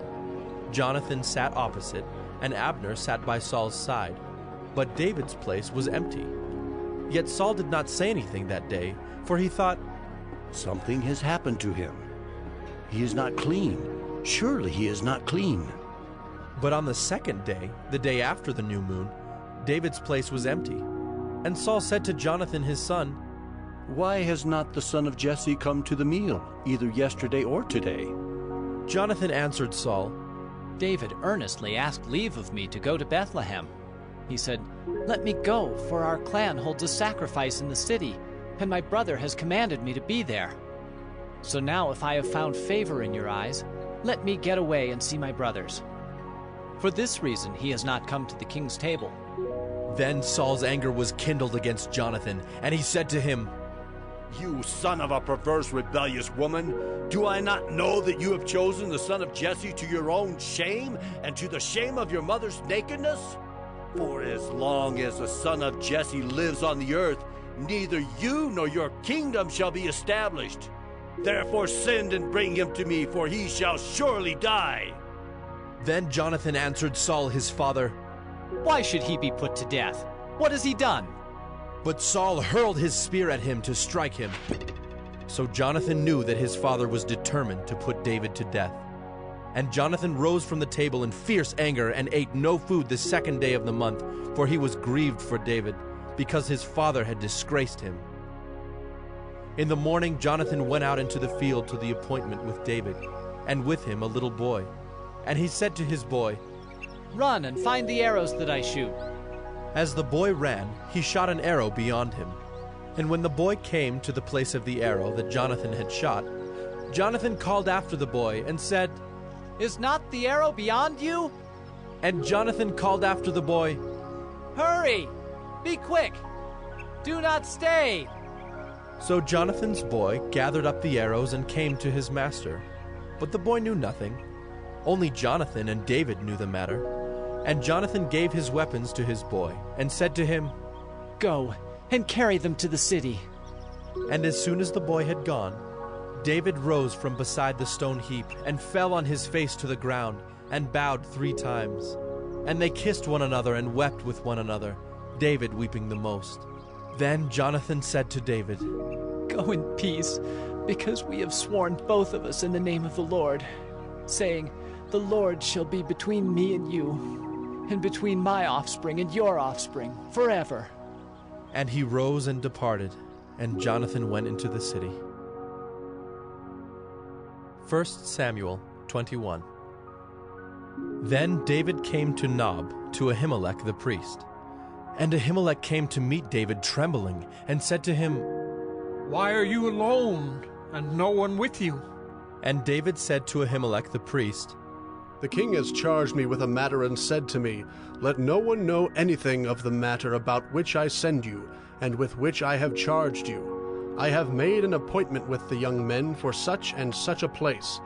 Now then, what do you have on hand? Give me 5 loaves of bread, or whatever is here.'" And the priest answered David, "I have no common bread on hand, but there is holy bread, if the young men have kept themselves from women." And David answered the priest, "Truly women have been kept from us as always when I go on an expedition. The vessels of the young men are holy even when it is an ordinary journey. How much more today will their vessels be holy?" So the priest gave him the holy bread, for there was no bread there but the bread of the presence, which is removed from before the Lord, to be replaced by hot bread on the day it is taken away. Now a certain man of the servants of Saul was there that day, detained before the Lord. His name was Doeg the Edomite, the chief of Saul's herdsmen. Then David said to Ahimelech, "Then have you not here a spear or a sword at hand? For I have brought neither my sword nor my weapons with me, because the king's business required haste." And the priest said, "The sword of Goliath the Philistine, whom you struck down in the valley of Elah, behold, it is here wrapped in a cloth behind the ephod. If you will take that, take it, for there is none but that here." And David said, "There is none like that. Give it to me." And David rose and fled that day from Saul, and went to Achish the king of Gath. And the servants of Achish said to him, Is not this David the king of the land? Did they not sing to one another of him in dances? Saul has struck down his thousands, and David his 10,000s. And David took these words to heart, and was much afraid of Achish, the king of Gath. So he changed his behavior before them, and pretended to be insane in their hands, and made marks on the doors of the gate, and let his spittle run down his beard. Then Achish said to his servants, Behold, you see the man is mad. Why then have you brought him to me? Do I lack madmen, that you have brought this fellow to behave as a madman in my presence? Shall this fellow come into my house? 1 Samuel 22. David departed from there, and escaped to the cave of Adullam. And when his brothers and all his father's house heard it, they went down there to him. And everyone who was in distress, and everyone who was in debt, and everyone who was bitter in soul, gathered to him, and he became captain over them. And there were with him about 400 men. And David went from there to Mizpeh of Moab. And he said to the king of Moab, Please let my father and mother stay with you, till I know what God will do for me. And he left them with the king of Moab, and they stayed with him all the time that David was in the stronghold. Then the prophet Gad said to David, Do not remain in the stronghold. Depart, and go into the land of Judah. So David departed, and went into the forest of Hereth. Now Saul heard that David was discovered, and the men who were with him. Saul was sitting at Gibeah, under the tamarisk tree on the height, with his spear in his hand, and all his servants were standing about him. And Saul said to his servants who stood about him, Hear now, people of Benjamin. Will the son of Jesse give every one of you fields and vineyards? Will he make you all commanders of thousands and commanders of hundreds? That all of you have conspired against me? No one discloses to me when my son makes a covenant with the son of Jesse. None of you is sorry for me, or discloses to me that my son has stirred up my servant against me to lie in wait as at this day. Then answered Doeg the Edomite, who stood by the servants of Saul, I saw the son of Jesse come into Nob to Ahimelech, the son of Ahitub, and he inquired of the Lord for him, and gave him provisions, and gave him the sword of Goliath the Philistine.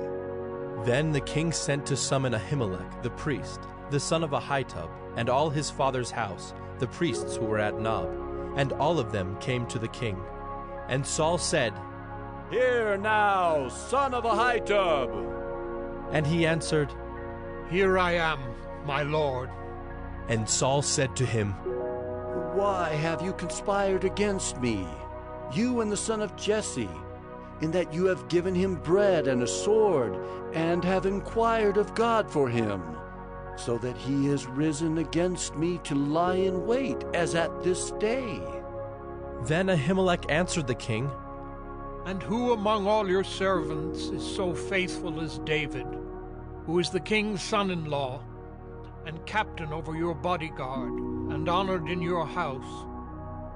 Is today the first time that I have inquired of God for him? No. Let not the king impute anything to his servant, or to all the house of my father, for your servant has known nothing of all this, much or little. And the king said, You shall surely die, Ahimelech, you and all your father's house.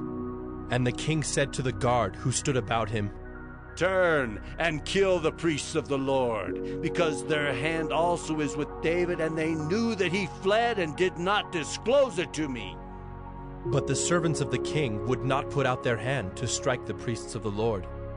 Then the king said to Doeg, You, turn and strike the priests. And Doeg the Edomite turned and struck down the priests, and he killed on that day 85 persons who wore the linen ephod. And Nob, the city of the priests, he put to the sword. Both man and woman, child and infant, ox, donkey, and sheep he put to the sword. But one of the sons of Ahimelech, the son of Ahitub, named Abiathar, escaped and fled after David. And Abiathar told David that Saul had killed the priests of the Lord. And David said to Abiathar, I knew on that day, when Doeg the Edomite was there, that he would surely tell Saul, I have occasioned the death of all the persons of your father's house. Stay with me, do not be afraid, for he who seeks my life seeks your life. With me you shall be in safekeeping. 1 Samuel 23. Now they told David, Behold, the Philistines are fighting against Keilah and are robbing the threshing floors. Therefore David inquired of the Lord, Shall I go and attack these Philistines? And the Lord said to David, Go and attack the Philistines and save Keilah. But David's men said to him, Behold, we are afraid here in Judah. How much more then if we go to Keilah against the armies of the Philistines? Then David inquired of the Lord again, and the Lord answered him, Arise, go down to Keilah, for I will give the Philistines into your hand. And David and his men went to Keilah and fought with the Philistines and brought away their livestock and struck them with a great blow. So David saved the inhabitants of Keilah. When Abiathar, the son of Ahimelech, had fled to David to Keilah, he had come down with an ephod in his hand.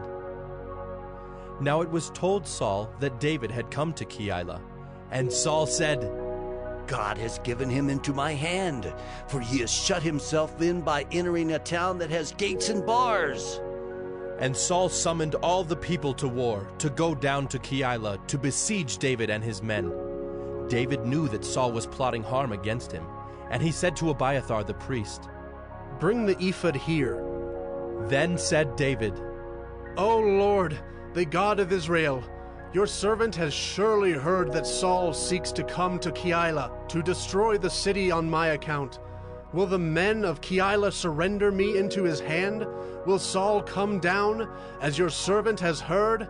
O Lord, the God of Israel, please tell your servant. And the Lord said, He will come down. Then David said, Will the men of Keilah surrender me and my men into the hand of Saul? And the Lord said, They will surrender you. Then David and his men, who were about 600, arose and departed from Keilah, and they went wherever they could go. When Saul was told that David had escaped from Keilah, he gave up the expedition. And David remained in the strongholds in the wilderness, in the hill country of the wilderness of Ziph.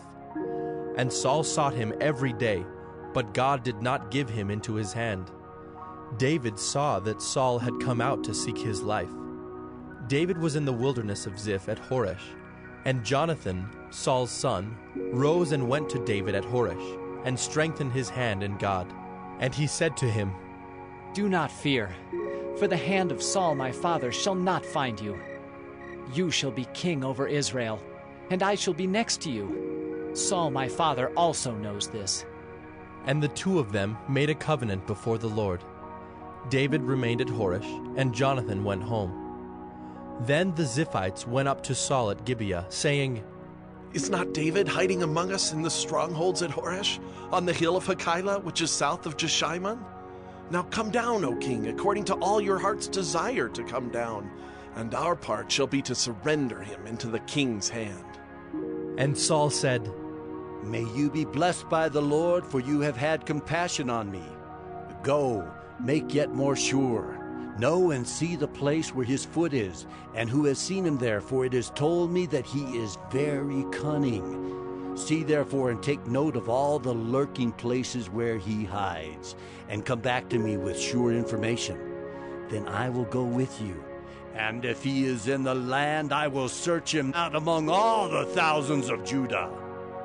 And they arose and went to Ziph, ahead of Saul. Now David and his men were in the wilderness of Maon, in the Arabah to the south of Jeshimon. And Saul and his men went to seek him, and David was told. So he went down to the rock and lived in the wilderness of Maon. And when Saul heard that, he pursued after David in the wilderness of Maon. Saul went on one side of the mountain, and David and his men on the other side of the mountain. And David was hurrying to get away from Saul. As Saul and his men were closing in on David and his men to capture them, a messenger came to Saul, saying, Hurry and come, for the Philistines have made a raid against the land. So Saul returned from pursuing after David and went against the Philistines. Therefore, that place was called the Rock of Escape. And David went up from there and lived in the strongholds of En-gedi. 1 Samuel 24. When Saul returned from following the Philistines, he was told, "Behold, David is in the wilderness of En-gedi." Then Saul took 3,000 chosen men out of all Israel and went to seek David and his men in front of the wild goats' rocks. And he came to the sheepfolds by the way, where there was a cave, and Saul went in to relieve himself. Now David and his men were sitting in the innermost parts of the cave. And the men of David said to him, "Here is the day of which the Lord said to you, Behold, I will give your enemy into your hand, and you shall do to him as it shall seem good to you." Then David arose and stealthily cut off a corner of Saul's robe. And afterward David's heart struck him because he had cut off a corner of Saul's robe. He said to his men, "The Lord forbid that I should do this thing to my Lord, the Lord's anointed, to put out my hand against him, seeing he is the Lord's anointed." So David persuaded his men with these words, and did not permit them to attack Saul. And Saul rose up and left the cave and went on his way. Afterward, David also arose and went out of the cave, and called after Saul, "My Lord, the king!" And when Saul looked behind him, David bowed with his face to the earth and paid homage. And David said to Saul, "Why do you listen to the words of men who say, Behold, David seeks your harm? Behold, this day your eyes have seen how the Lord gave you today into my hand in the cave. And some told me to kill you, but I spared you. I said, I will not put out my hand against my Lord, for he is the Lord's anointed. See, my father, see the corner of your robe in my hand. For by the fact that I cut off the corner of your robe and did not kill you, you may know and see that there is no wrong or treason in my hands. I have not sinned against you, though you hunt my life to take it. May the Lord judge between me and you. May the Lord avenge me against you. But my hand shall not be against you. As the proverb of the ancients says, out of the wicked comes wickedness, but my hand shall not be against you. After whom has the king of Israel come out? After whom do you pursue? After a dead dog? After a flea? May the Lord therefore be judge and give sentence between me and you, and see to it, and plead my cause, and deliver me from your hand." As soon as David had finished speaking these words to Saul, Saul said, "Is this your voice, my son David?" And Saul lifted up his voice and wept. He said to David, "You are more righteous than I, for you have repaid me good, whereas I have repaid you evil. And you have declared this day how you have dealt well with me, in that you did not kill me when the Lord put me into your hands. For if a man finds his enemy, will he let him go away safe? So may the Lord reward you with good for what you have done to me this day. And now, behold, I know that you shall surely be king, and that the kingdom of Israel shall be established in your hand. Swear to me, therefore, by the Lord, that you will not cut off my offspring after me, and that you will not destroy my name out of my father's house." And David swore this to Saul. Then Saul went home, but David and his men went up to the stronghold. 1 Samuel 25. Now Samuel died, and all Israel assembled and mourned for him, and they buried him in his house at Ramah.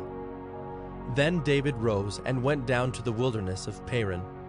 And there was a man in Maon, whose business was in Carmel. The man was very rich. He had 3,000 sheep and 1,000 goats. He was shearing his sheep in Carmel. Now the name of the man was Nabal, and the name of his wife Abigail. The woman was discerning and beautiful, but the man was harsh and badly behaved. He was a Calebite. David heard in the wilderness that Nabal was shearing his sheep. So David sent 10 young men. And David said to the young men, Go up to Carmel, and go to Nabal and greet him in my name. And thus you shall greet him. Peace be to you, and peace be to your house, and peace be to all that you have. I hear that you have shearers. Now your shepherds have been with us, and we did them no harm, and they missed nothing all the time they were in Carmel. Ask your young men, and they will tell you. Therefore, let my young men find favor in your eyes, for we come on a feast day. Please, give whatever you have at hand to your servants and to your son David. When David's young men came, they said all this to Nabal in the name of David. And then they waited. And Nabal answered David's servants, Who is David? Who is the son of Jesse? There are many servants these days who are breaking away from their masters. Shall I take my bread and my water and my meat that I have killed for my shearers and give it to men who come from I do not know where? So David's young men turned away and came back and told him all this. And David said to his men, Every man strap on his sword. And every man of them strapped on his sword. David also strapped on his sword. And about 400 men went up after David, while 200 remained with the baggage. But one of the young men told Abigail, Nabal's wife, Behold, David sent messengers out of the wilderness to greet our master, and he railed at them. Yet the men were very good to us, and we suffered no harm, and we did not miss anything when we were in the fields, as long as we went with them. They were a wall to us both by night and by day, all the while we were with them keeping the sheep. Now therefore know this and consider what you should do, for harm is determined against our master and against all his house, and he is such a worthless man that one cannot speak to him. Then Abigail made haste, and took 200 loaves, and 2 skins of wine, and 5 sheep already prepared, and 5 seahs of parched grain, and 100 clusters of raisins, and 200 cakes of figs, and laid them on donkeys. And she said to her young men, Go on before me. Behold, I come after you. But she did not tell her husband Nabal. And as she rode on the donkey, and came down under cover of the mountain, behold, David and his men came down toward her, and she met them. Now David had said, Surely in vain have I guarded all that this fellow has in the wilderness, so that nothing was missed of all that belonged to him, and he has returned me evil for good. God do so to the enemies of David, and more also, if by morning I leave so much as one male of all who belong to him.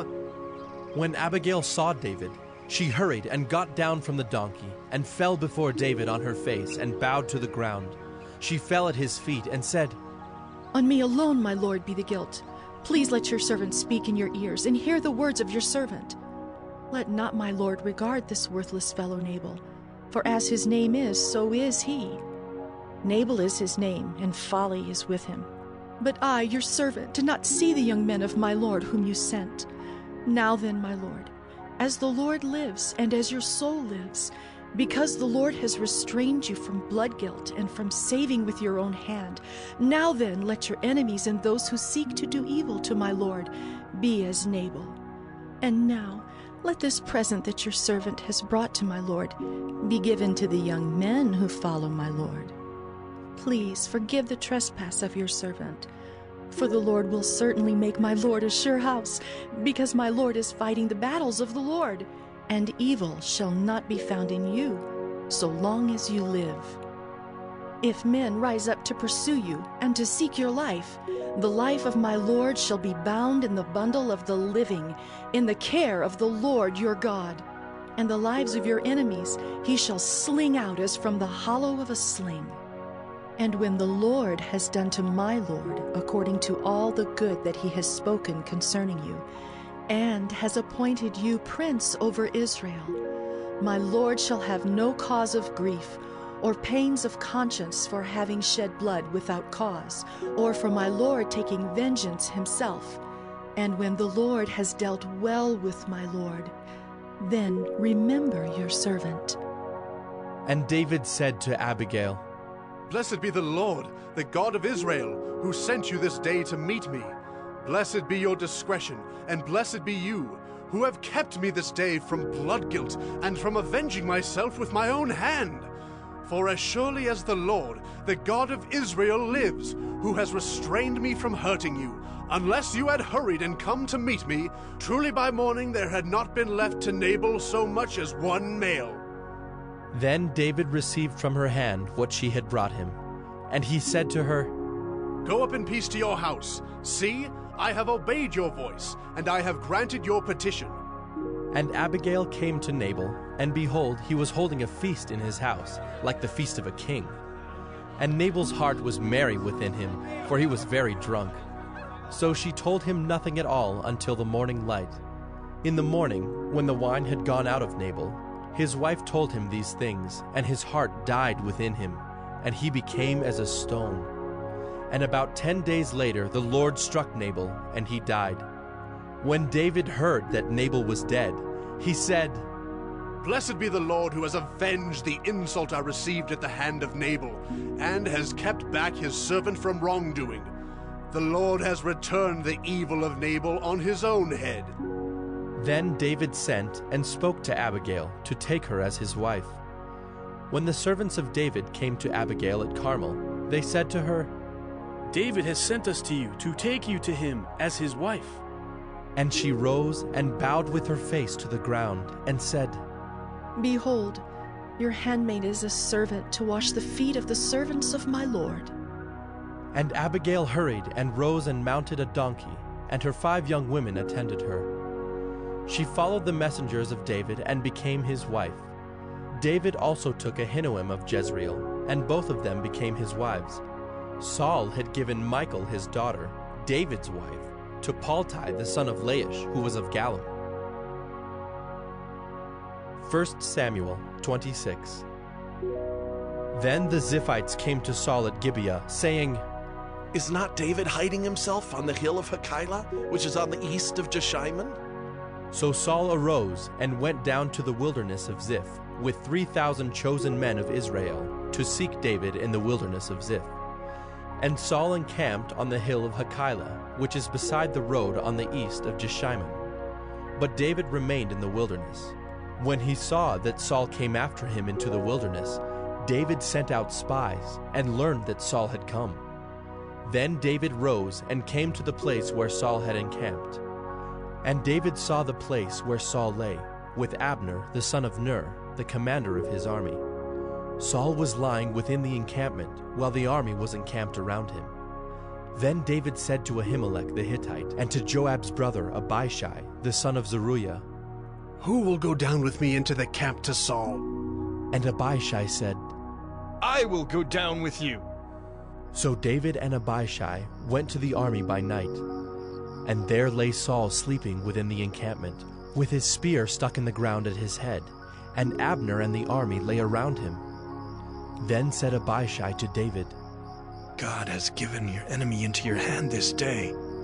Now please let me pin him to the earth with one stroke of the spear, and I will not strike him twice. But David said to Abishai, Do not destroy him, for who can put out his hand against the Lord's anointed and be guiltless? And David said, As the Lord lives, the Lord will strike him, or his day will come to die, or he will go down into battle and perish. The Lord forbid that I should put out my hand against the Lord's anointed. But take now the spear that is at his head and the jar of water, and let us go. So David took the spear and the jar of water from Saul's head, and they went away. No man saw it or knew it, nor did any awake, for they were all asleep, because a deep sleep from the Lord had fallen upon them. Then David went over to the other side, and stood far off on the top of the hill, with a great space between them. And David called to the army, and to Abner the son of Ner, saying, Will you not answer, Abner? Then Abner answered, Who are you who calls to the king? And David said to Abner, Are you not a man? Who is like you in Israel? Why then have you not kept watch over your lord the king?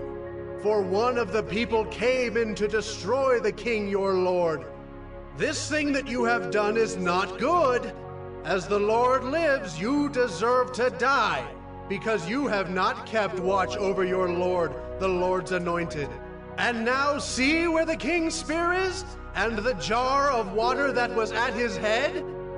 Saul recognized David's voice and said, "Is this your voice, my son David?" And David said, "It is my voice, my lord, O king." And he said, "Why does my lord pursue after his servant? For what have I done? What evil is on my hands? Now therefore let my lord the king hear the words of his servant. If it is the Lord who has stirred you up against me, may he accept an offering. But if it is men, may they be cursed before the Lord. For they have driven me out this day that I should have no share in the heritage of the Lord, saying, 'Go serve other gods.' Now therefore, let not my blood fall to the earth away from the presence of the Lord, for the king of Israel has come out to seek a single flea, like one who hunts a partridge in the mountains." Then Saul said, "I have sinned. Return, my son David, for I will no more do you harm, because my life was precious in your eyes this day. Behold, I have acted foolishly and have made a great mistake."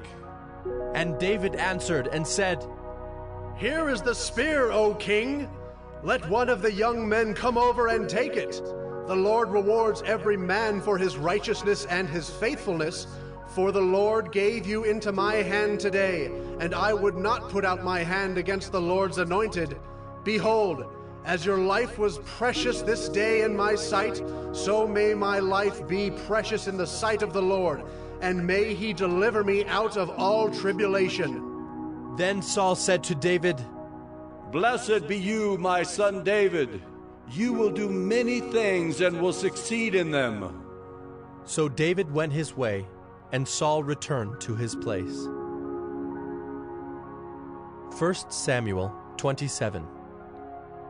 Then David said in his heart, "Now I shall perish one day by the hand of Saul. There is nothing better for me than that I should escape to the land of the Philistines. Then Saul will despair of seeking me any longer within the borders of Israel, and I shall escape out of his hand." So David arose and went over, he and the 600 men who were with him, to Achish, the son of Maoch, king of Gath. And David lived with Achish at Gath, he and his men, every man with his household. And David with his 2 wives, Ahinoam of Jezreel and Abigail of Carmel, Nabal's widow. And when it was told Saul that David had fled to Gath, he no longer sought him. Then David said to Achish, "If I have found favor in your eyes, let a place be given me in one of the country towns, that I may dwell there. For why should your servant dwell in the royal city with you?" So that day Achish gave him Ziklag. Therefore Ziklag has belonged to the kings of Judah to this day. And the number of the days that David lived in the country of the Philistines was 1 year and 4 months. Now David and his men went up and made raids against the Geshurites, the Girzites, and the Amalekites, for these were the inhabitants of the land from of old, as far as Shur to the land of Egypt. And David would strike the land and would leave neither man nor woman alive, but would take away the sheep, the oxen, the donkeys, the camels, and the garments, and come back to Achish. When Achish asked, "Where have you made a raid today?" David would say, "Against the Negeb of Judah," or "Against the Negeb of the Jerahmeelites," or "Against the Negeb of the Kenites." And David would leave neither man nor woman alive to bring news to Gath, thinking, "Lest they should tell about us and say, 'So David has done.'" Such was his custom all the while he lived in the country of the Philistines. And Achish trusted David, thinking, "He has made himself an utter stench to his people Israel. Therefore he shall always be my servant." 1 Samuel 28. In those days the Philistines gathered their forces for war to fight against Israel. And Achish said to David, "Understand that you and your men are to go out with me in the army." David said to Achish, "Very well. You shall know what your servant can do. And Achish said to David, Very well, I will make you my bodyguard for life. Now Samuel had died, and all Israel had mourned for him and buried him in Ramah, his own city. And Saul had put the mediums and the necromancers out of the land. The Philistines assembled and came and encamped at Shunem. And Saul gathered all Israel, and they encamped at Gilboa. When Saul saw the army of the Philistines, he was afraid, and his heart trembled greatly. And when Saul inquired of the Lord did not answer him, either by dreams, or by Urim, or by prophets. Then Saul said to his servants, Seek out for me a woman who is a medium, that I may go to her and inquire of her. And his servant said to him, Behold, there is a medium at Endor. So Saul disguised himself, and put on other garments, and went, he and 2 men with him. And they came to the woman by night. And he said, Divine for me by a spirit, and bring up for me whomever I shall name to you. The woman said to him, Surely you know what Saul has done, how he has cut off the mediums and the necromancers from the land. Why then are you laying a trap for my life to bring about my death? But Saul swore to her by the Lord, As the Lord lives, no punishment shall come upon you for this thing. Then the woman said, Whom shall I bring up for you? He said, Bring up Samuel for me. When the woman saw Samuel, she cried out with a loud voice. And the woman said to Saul, Why have you deceived me? You are Saul. The king said to her, Do not be afraid. What do you see? And the woman said to Saul, I see a god coming up out of the earth. He said to her, What is his appearance? And she said, An old man is coming up, and he is wrapped in a robe.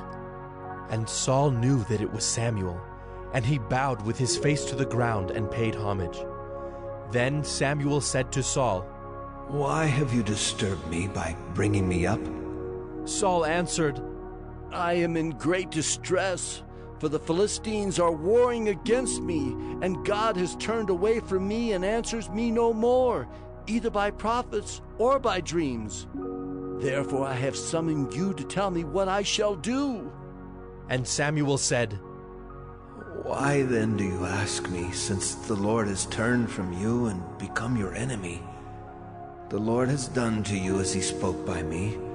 For the Lord has torn the kingdom out of your hand and given it to your neighbor David, because you did not obey the voice of the Lord and did not carry out his fierce wrath against Amalek. Therefore the Lord has done this thing to you this day. Moreover, the Lord will give Israel also with you into the hand of the Philistines. And tomorrow you and your sons shall be with me. The Lord will give the army of Israel also into the hand of the Philistines. Then Saul fell at once, full length on the ground, filled with fear because of the words of Samuel. And there was no strength in him, for he had eaten nothing all day and all night. And the woman came to Saul, and when she saw that he was terrified, she said to him, Behold, your servant has obeyed you. I have taken my life in my hand and have listened to what you have said to me. Now, therefore, you also obey your servant.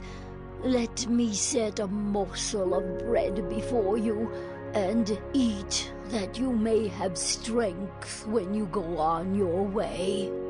He refused and said, I will not eat. But his servants, together with the woman, urged him, and he listened to their words. So he arose from the earth and sat on the bed. Now the woman had a fattened calf in the house, and she quickly killed it. And she took flour and kneaded it, and baked unleavened bread of it.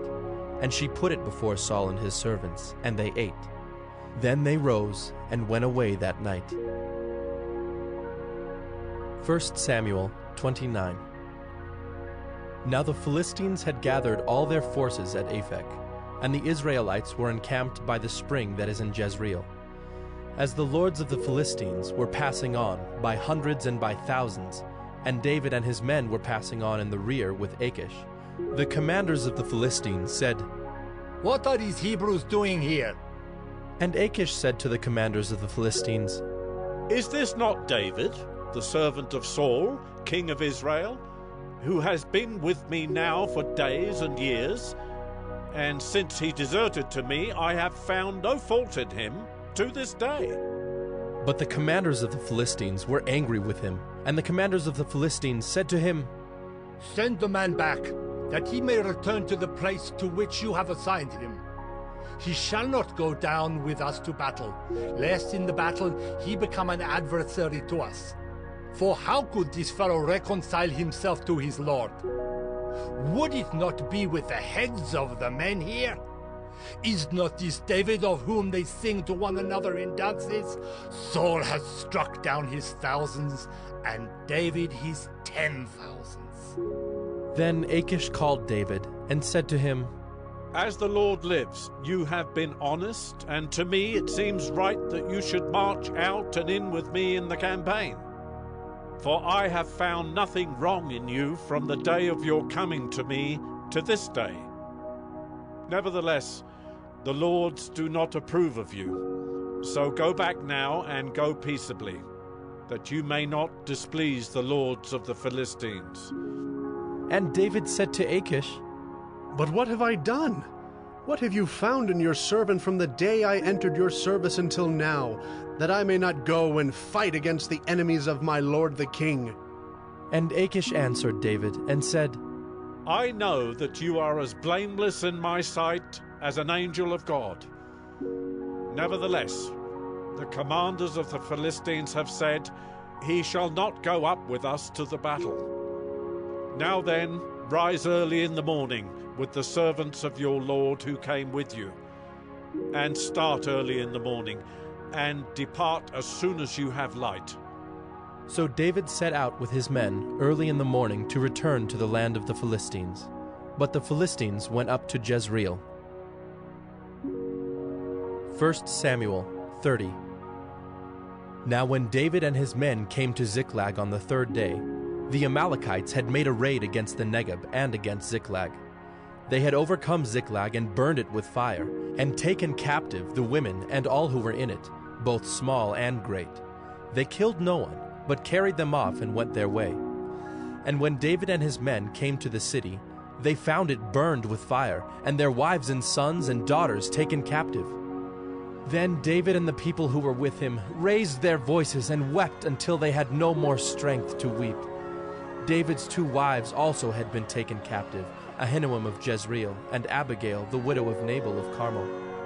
And David was greatly distressed, for the people spoke of stoning him, because all the people were bitter in soul, each for his sons and daughters. But David strengthened himself in the Lord his God. And David said to Abiathar the priest, the son of Ahimelech, "Bring me the ephod." So Abiathar brought the ephod to David. And David inquired of the Lord, "Shall I pursue after this band? Shall I overtake them?" He answered him, "Pursue, for you shall surely overtake and shall surely rescue." So David set out, and the 600 men who were with him, and they came to the brook Besor, where those who were left behind stayed. But David pursued, he and 400 men. 200 stayed behind, who were too exhausted to cross the brook Besor. They found an Egyptian in the open country, and brought him to David. And they gave him bread, and he ate. They gave him water to drink, and they gave him a piece of a cake of figs, and 2 clusters of raisins. And when he had eaten, his spirit revived, for he had not eaten bread or drunk water for 3 days and 3 nights. And David said to him, "To whom do you belong, and where are you from?" He said, "I am a young man of Egypt, servant to an Amalekite, and my master left me behind, because I fell sick 3 days ago." We had made a raid against the Negeb of the Kerethites, and against that which belongs to Judah, and against the Negeb of Caleb, and we burned Ziklag with fire. And David said to him, Will you take me down to this band? And he said, Swear to me by God that you will not kill me, or deliver me into the hands of my master, and I will take you down to this band. And when he had taken him down, behold, they were spread abroad over all the land, eating and drinking and dancing, because of all the great spoil they had taken from the land of the Philistines and from the land of Judah. And David struck them down from twilight until the evening of the next day, and not a man of them escaped, except 400 young men, who mounted camels and fled. David recovered all that the Amalekites had taken, and David rescued his 2 wives. Nothing was missing, whether small or great, sons or daughters, spoil or anything that had been taken. David brought back all. David also captured all the flocks and herds, and the people drove the livestock before him, and said, This is David's spoil. Then David came to the 200 men who had been too exhausted to follow David, and who had been left at the brook Besor. And they went out to meet David, and to meet the people who were with him. And when David came near to the people, he greeted them. Then all the wicked and worthless fellows among the men who had gone with David said, Because they did not go with us, we will not give them any of the spoil that we have recovered, except that each man may lead away his wife and children and depart. But David said, You shall not do so, my brothers, with what the Lord has given us. He has preserved us and given into our hand the band that came against us. Who would listen to you in this matter? For as his share is who goes down into the battle, so shall his share be who stays by the baggage. They shall share alike. And he made it a statute and a rule for Israel from that day forward to this day. When David came to Ziklag, he sent part of the spoil to his friends, the elders of Judah, saying, Here is a present for you from the spoil of the enemies of the Lord. It was for those in Bethel, in Ramoth of the Negeb, in Jadar, in Aroer, in Siphmoth in Eshtemoa, in Rachel, in the cities of the Jerahmeelites, in the cities of the Kenites, in Hormah, in Bor-Ashan, in Athak, in Hebron, for all the places where David and his men had roamed. 1 Samuel 31. Now the Philistines fought against Israel, and the men of Israel fled before the Philistines, and fell slain on Mount Gilboa. And the Philistines overtook Saul and his sons, and the Philistines struck down Jonathan and Abinadab and Melchi-Shua, the sons of Saul. The battle pressed hard against Saul, and the archers found him, and he was badly wounded by the archers. Then Saul said to his armor-bearer, Draw your sword, and thrust me through with it, lest these uncircumcised come and thrust me through and mistreat me. But his armor-bearer would not, for he feared greatly. Therefore Saul took his own sword and fell upon it. And when his armor-bearer saw that Saul was dead, he also fell upon his sword and died with him. Thus Saul died, and his 3 sons, and his armor-bearer, and all his men on the same day together. And when the men of Israel, who were on the other side of the valley, and those beyond the Jordan, saw that the men of Israel had fled, and that Saul and his sons were dead, they abandoned their cities and fled. And the Philistines came and lived in them. The next day, when the Philistines came to strip the slain, they found Saul and his 3 sons fallen on Mount Gilboa. So they cut off his head and stripped off his armor and sent messengers throughout the land of the Philistines to carry the good news to the house of their idols and to the people. They put his armor in the temple of Ashtaroth, and they fastened his body to the wall of Bethshan.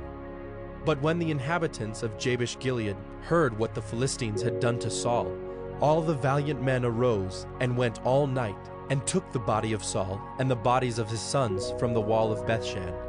And they came to Jabesh and burned them there. And they took their bones and buried them under the tamarisk tree in Jabesh, and fasted 7 days.